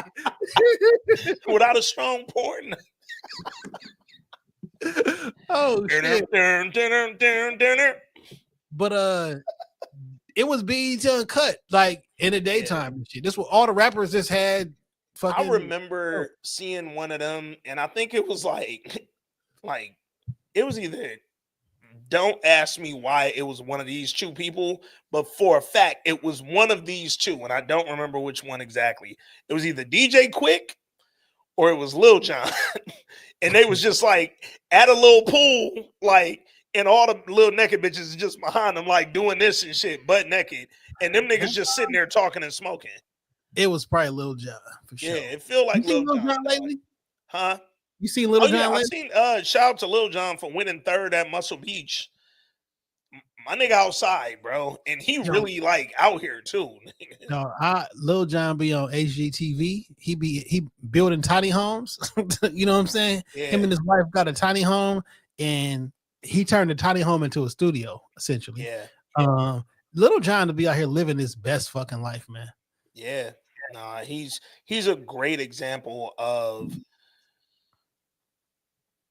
taking all that money, being as wealthy and as fucking famous as possible, and saying, okay, now let me do the shit that I actually enjoy, nigga. Not that I ain't enjoy making music and producing and making some of the biggest fucking anthems ever, but like, nigga, I got hobbies, I got interests, I want to be healthy. Like, I just want to live life and not have the resources to do it unfettered, my nigga. So it's up. And listen, one other thing happened in the culture. The MTV Music Video Awards came on the other night, and for the first time, they was on CBS, by the way. Yeah. On regular television. And Busta Rhymes got up there, and I saw his speech. I don't know why Busta Rhymes won an award. I didn't see what he won an award for, but he had an award. Maybe it was a Lifetime Achievement Award. I don't fucking know, because what songs did he drop to get a video from? I don't fucking know. Yeah. But there was no Ananda Lewis tribute. Yeah. And at first when I said that, I was like, oh nigga, Ananda was on BET.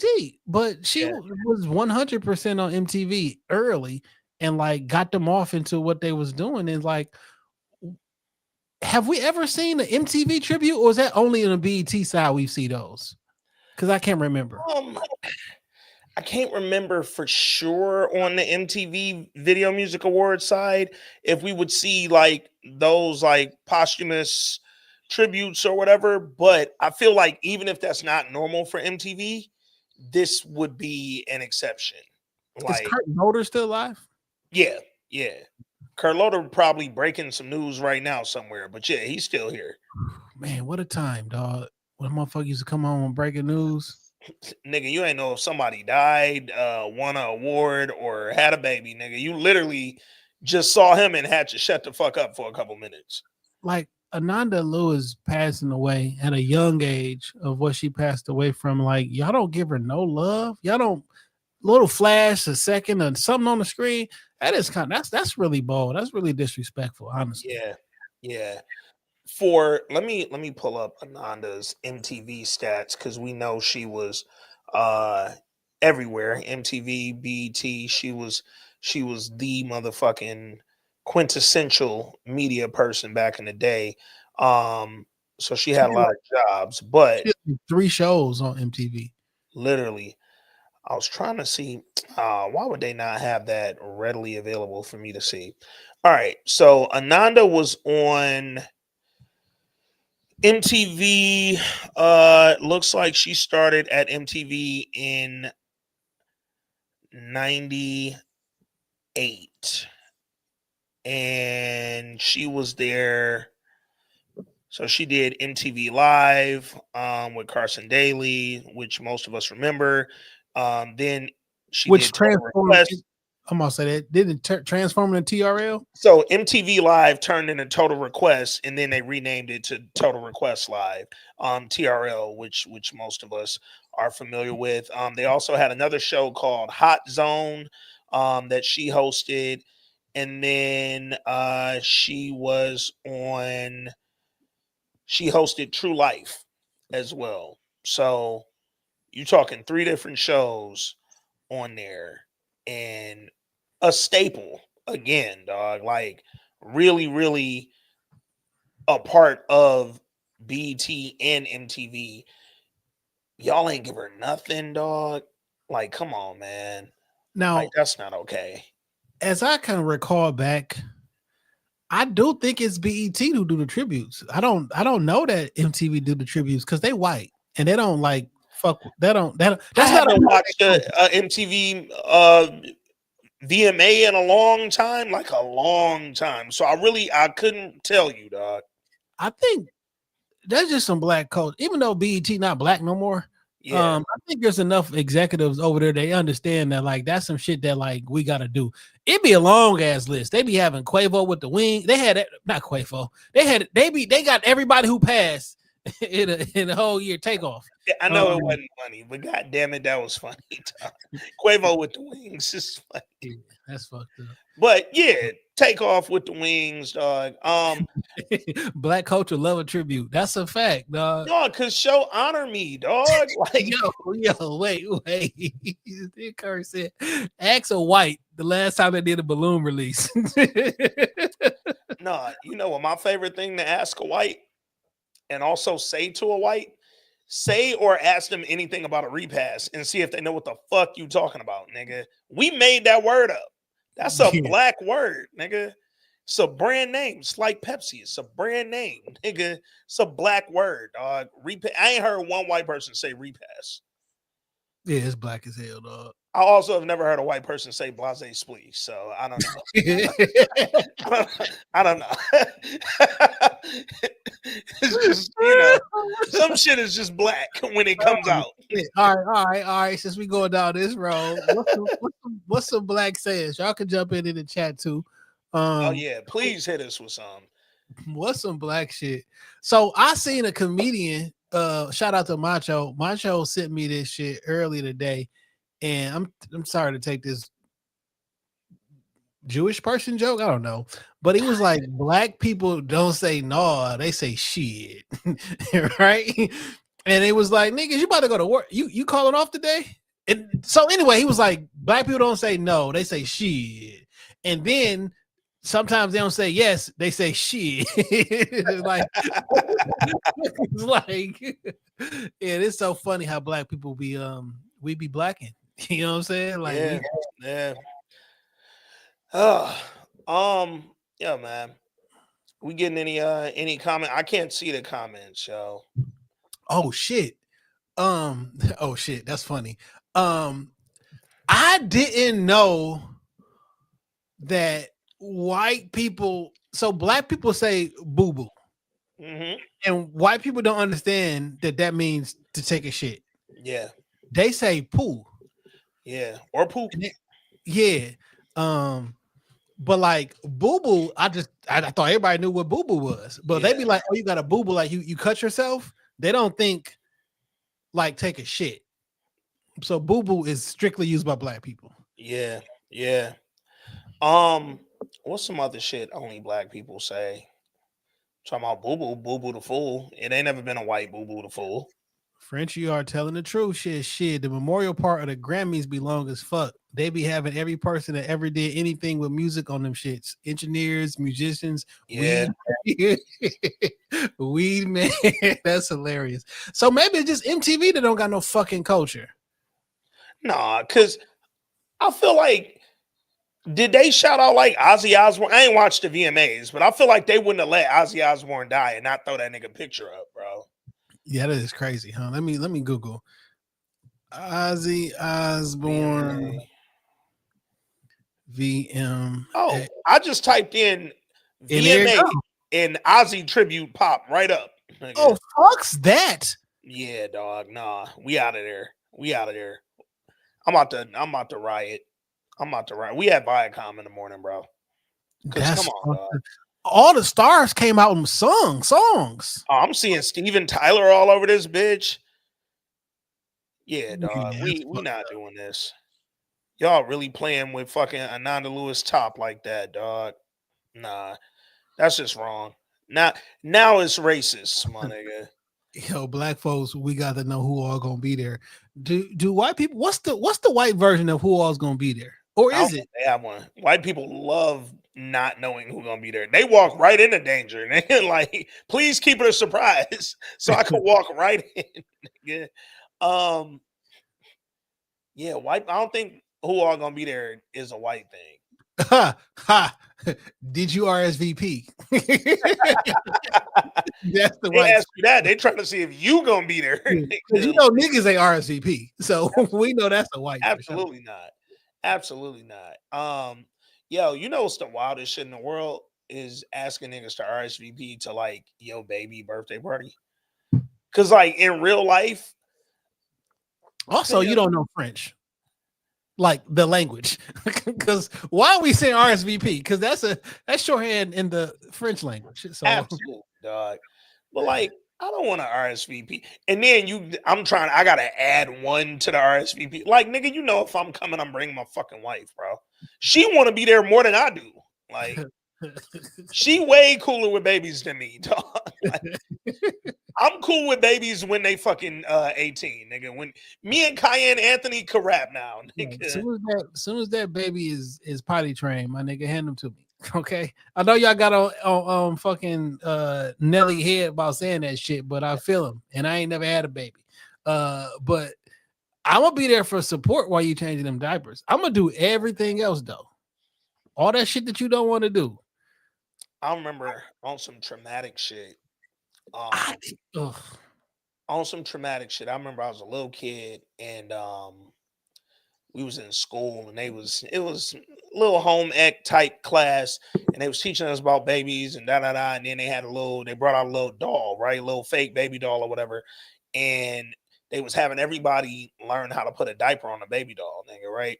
So I'm maybe like 10 years old for real, like 10 or 11. This was like, I might have been in middle school, so maybe 11, 12, somewhere in there. But we putting the fucking pamper on the baby doll. To this day, I couldn't tell you how to fucking put that damn diaper on. I ain't know what the fuck I was doing, dog. I ain't never been so embarrassed to not know how to do something in front of people. So after that, I was like, fuck babies, nigga. We getting pull-ups, bro. Listen, dog. I want to be a father. I want to be a great father. I want to be a husband, the whole 9 yards. That's a thing of mine. But I don't know how to reconcile the fact that when a baby has shit rolling up his back, how I fit into the equation, because I don't want to deal with that. I want to do like hard hitting vaccination questions. You get that shit off his back, because I've seen it, I've smelt it. I think I would throw up. The roll up your back, greenish brown shit, that olive dirt green brown shit that go up your back and like run down your leg, and it never run down the outside of your leg too. It run down the inside by the groin. It's like aiming toward the fucking inner thigh. That shit right there will have me get rid of a baby, dog.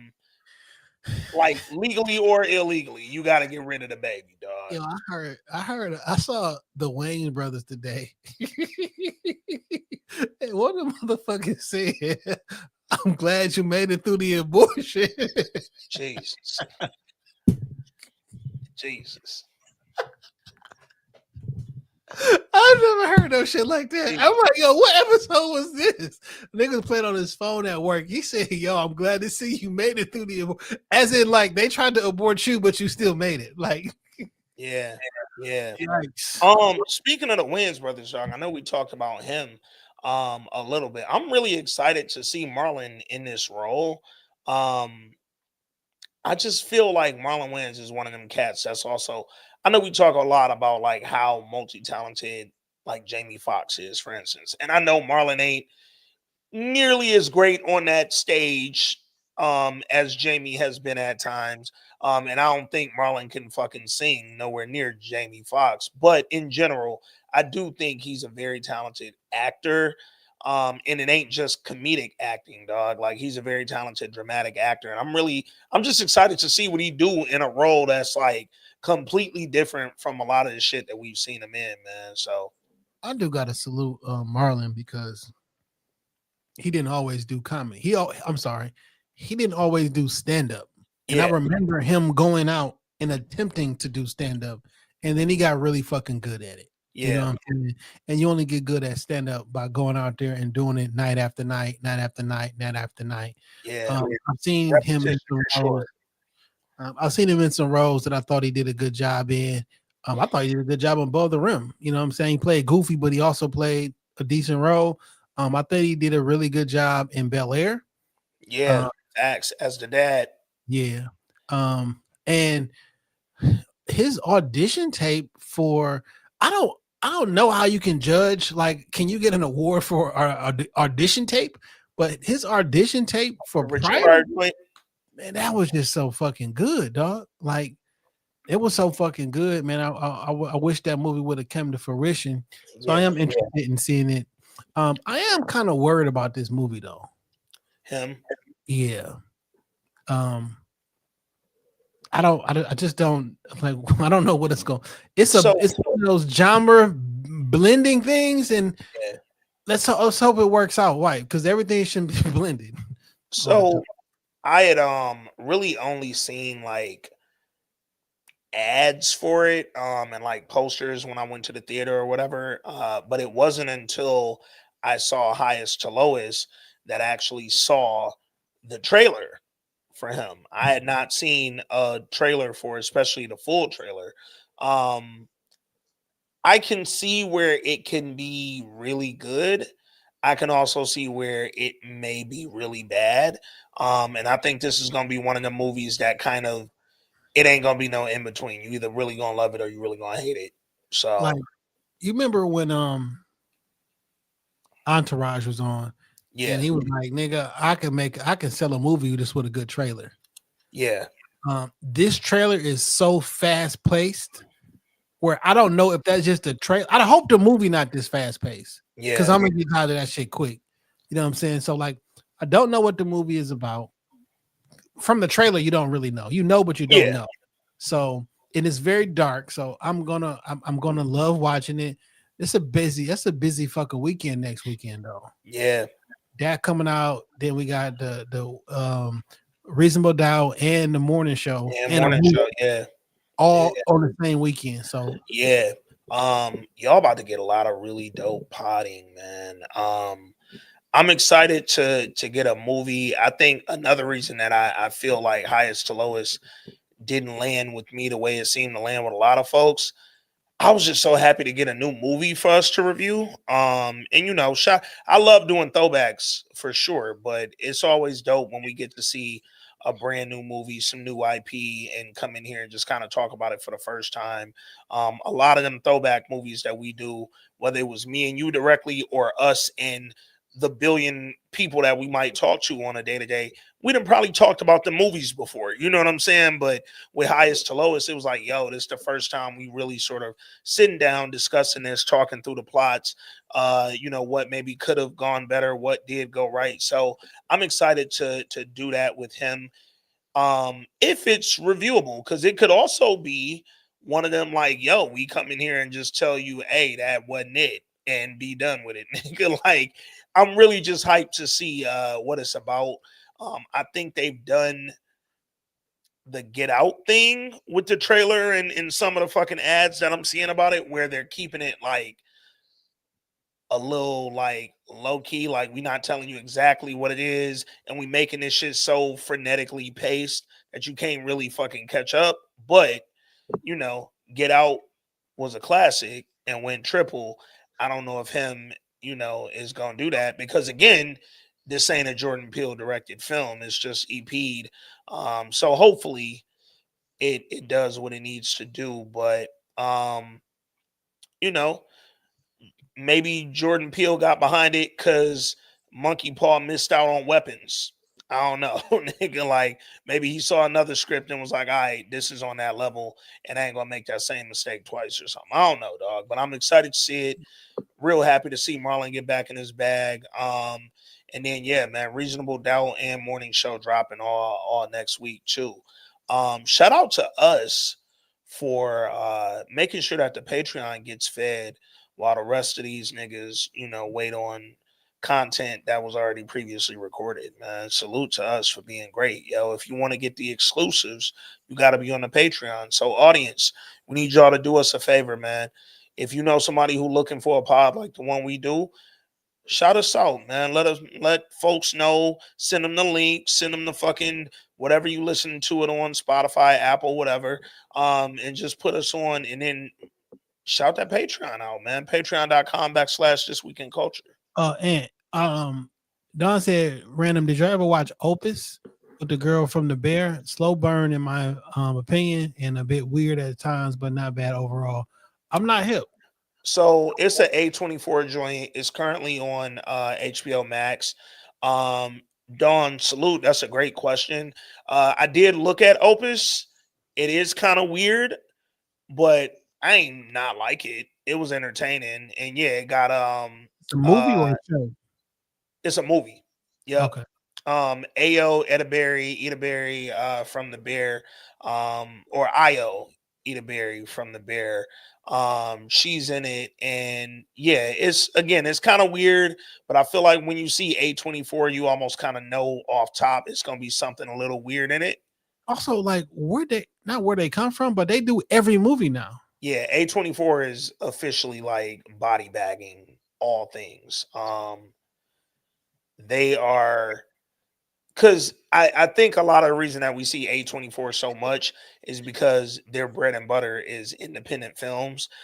Even though now A24 makes so much that they have a budget to do shit that don't feel or look independent. But so many films, they're trying to be cost effective, right? So they do be lower budgets. They do be first time directors or niggas doing their first feature film. You know what I'm saying? It's a lot of that, and it tends to fall under that independent brand, which 9 times out of 10 is gonna land over at A24. Man, they're just a really, really fucking great damn distribution company now, man. So salute to A24. They putting out a lot of shit. They went from, to your point, it went from like, yo, A24 was on like a few things that got distributed to mass theaters, to now it's everything, dog. Like Smashing Machine with The Rock is A24 film I'm waiting on. That's the dude when he a bodybuilder. That dude. Or no. A UFC fighter. He's playing he's playing a former UFC fighter. Yeah. I wonder why they got The Rock for that role. I'm not sure, but I will say at the whatever film festival, it wasn't, I don't think it was Toronto Film Festival. One of them recent ones, though, they said he got a fucking 20-minute standing ovation after the film, and he started crying. That's what's up. Yeah. He looks really weird with hair. The hair wig. Yeah. Like, he does relatively look like the guy. Yeah, Mark Kerr. Yeah. So I would like to see him in a more serious role. So last year, speaking of the Toronto Film Festival, last year I saw a film. I'm blanking on the name of it right now, but it was with Jamie Lee Curtis, Pamela Anderson, Dave Bautista. It was one of the more like heralded films from the film festival last year, and it was dramatic, right? It was a drama, and people were like, because it was like the second or third film in a row where Batista just killed it, and niggas was it was literally all the fucking talk was like, yo, Batista easily the best wrestler turned actor, right? They like, yo, The Rock might have more credits, but Batista is fucking bodying it. And in my mind, I remember thinking, yo, I know The Rock is probably tired of hearing this shit. And he probably, because here's the thing, right? At one point, The Rock was the most popular entertainer on the fucking planet. Like, it is what it is. When you're that popular, you kind of want to keep a very like wide appeal to everybody, which is typically going to lend you to family movies and action star shit. Like, you ain't trying to go super serious drama because, nigga, I got kids and families spending billions of dollars to come see the stuff that I'm in. At this stage of his career, I'm sure The Rock really did want to do something serious. And the Smashing Machine commercial looks, again, Mark Kerr is still alive, so I don't know exactly what angle they taken. Yeah, but it looked depressing, and it looked like The Rock is acting his ass off. And I'm very fucking interested to see what it looks like because, yeah, he does look kind of weird with hair. He also got insanely big for the role, which is probably why he's a lot really, smaller currently. because he's a lot. Well, he stopped taking them steroids because Mark Kerr is not as big as The Rock is on normal. Yeah, like you got to get it left the steroids because also Rock got to chill for you being over 50 and your mass is getting bigger than you like cut and it the steroid. That nigga, his food intake was insanity, dog. Like, you was eating 20 protein pancakes, and your cheat day was 10 pizzas and shit. It's like, come on, dog. You doing a little much for a nigga that's in his 50s. So and for you to be the family guy, you gotta man, these kids gotta be clean. For sure. Yeah. So not surprising that he didn't let a lot of that mass go that we're used to seeing. Like Batista. Yeah. Batista flat out said that this a few years ago, when he did that M. Night Shyamalan film, he said basically like he knew he kind of needed to come down a bit and stop the roids to start getting different types of roles because he really want to act. And Batista's a great fucking actor. And I'm really hoping that The Rock is too. Like I said, he got a fucking 20-minute ovation. I'm hoping it wasn't just because he was there. I'm also not clapping for nobody for 20 minutes. So I will say the film we saw at the film festival last year with what's our young dog from When They See Us that we really fuck with? Jarrell Jerome. Yeah. The one he was with, or the one he was in last year with Don Cheadle, where he played the wrestler with one leg. So it was an ovation. That came out of the theater? Yeah, that came to the theater, and then I think it hit like Prime Video or something like that. I never watched that shit. Man, it's such a good movie, dog. And like, so at the end of the movie, niggas doing the standing O. And then next thing you know, people realize that the actual wrestler and his mom, who are portrayed by Jarrell Jerome and Jennifer Lopez in the movie, they were there, right? So when the spotlight shifted up to them, then the ovation continued. And I ain't gonna lie, it probably went on for about 12 minutes, dog. Like, fam, that's a long fucking time. It's a long time, dog. But it also was like, it had moments, right? Like, it'll get low and you think it's about to end, and then the niggas go do something. 12 minutes is 4 rounds of a fight. Yeah. You in round 4 and y'all still clapping like, yeah. That's a long time, my nigga. Oh shit, man. Before we wrap, speaking of fights, yo, Canelo and dog fight Saturday. What you think? Crawford. Oh man, I don't know, man. I'm interested. I'm rooting for Crawford. Last time I bet against him, he beat my favorite one of my favorite fighters up that I didn't see it coming at all. So Tore like that nigga up. everything that I would say about why Canelo should beat Crawford, I said that Earl Spence should do to Crawford, and he beat the fuck out of Earl Spence, and that hurt my feelings. But I'm rooting for Crawford. I just don't know how the fight gonna play out. Can he win? Yes. Is he gonna win? Who knows? I don't fucking know. Yeah. One thing I will say, obviously, we knew with Earl Spence there was an accident before that. You know what I'm saying? Like, and it was, yeah, and it wasn't. That was a big opportunity for us to really see, okay, how does he look for real? This ain't no warm up. This a real motherfucking fight. And then he went in there. He got his ass whooped. I saw some sparring footage or some pad work from Earl Spence this week. You know what I'm saying? He looking sharp. Good. He looking good. He looking, good. Normal. He took off about damn near 2 years. You know what I'm saying? You got to get your. I think he should have taken that off then. Because in real life, everybody had said, yo, Earl Spence seems kind of off a little bit before the fight. But you're thinking about all the fights we had seen, and you're not really considering he might really be a little off right now, bro. Also, he caught someone, he's supposed to fight Pacquiao. Yeah.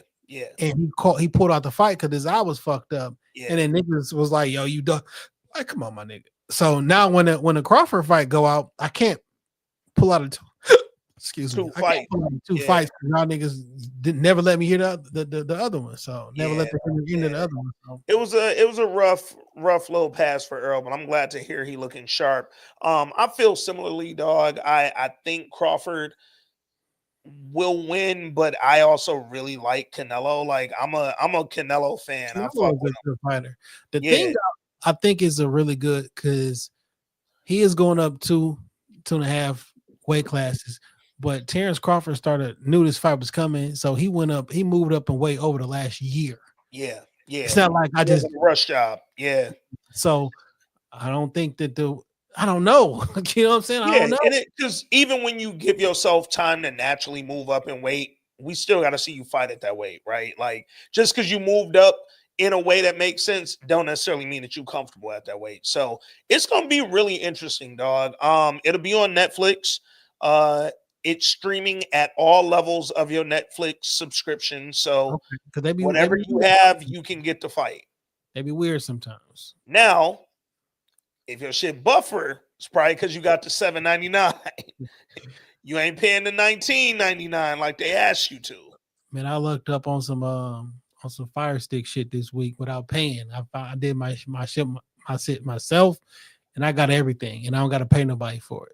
Oh, no shit. Oh, no. Me and you gonna talk after the pod, nigga. Mm-hmm. Yeah, man. I'm very excited. Anytime we talk about boxing, man, would be remiss not to say rest in peace to the guy, Rob Silva, third member of the pod. Miss you down here. Love you. Would have loved to get his thoughts on this fight before and after. Because I already know it would have been some gems going on that pod, man. But yeah, very excited. Saturday. Canelo, Crawford, Netflix, check it out. Next week, pod listeners, Patreon listeners, we got a lot to get to next week. Reasonable Doubt. Oh, Patreon, let me tell y'all, and I have to look up the dates that all this shit is going to come on. I think Reasonable Doubt is usually like Thursday. And I want to say morning show is Friday. Yeah. And iPhone Day is Friday too, by the way. What's Friday? The new iPhone. Oh, the new iPhone. Yeah, also on the 18th, 17th. 19th. So all that said, our pod schedule for the main pod and the Patreon might be slightly different than what y'all been used to. If you new here, you may not know. Me and Jay record based on what we recording and when it comes out. If some shit drops on a Wednesday, we're not going to record on a Monday. Like, we're not going to leave that much of a gap between it because we know in real life, new listeners especially ain't going to still be looking for that shit. So we try to catch stuff while it's hot. That said, y'all might get some recordings on different days. Just wanted to give the Patreon the first heads up on it because depending on what our schedules look like when this shit drops, we might be in the studio Sunday versus Monday. We might be in there. Shit, y'all could get a Saturday. You just never know, man. Yeah. So, all that said, keep an eye out next week for all new episodes of This Week in Culture main pod, This Week in Culture Patreon, and you might even get an extra one for him if that's worth us dropping some heat, man. Yo, man, great fucking pod. 2 hours, 8 minutes, man. Shout out to Patreon, man. We appreciate y'all. Salute to everybody who jumped in the live with us. I'm about to get my ass to the crib, go get some motherfucking dinner, and probably get some sleep. I'm tired as hell, man. But Patreon, we will see y'all next week. Till then, I'm Ant. That's Jay. This Week in Culture. We out.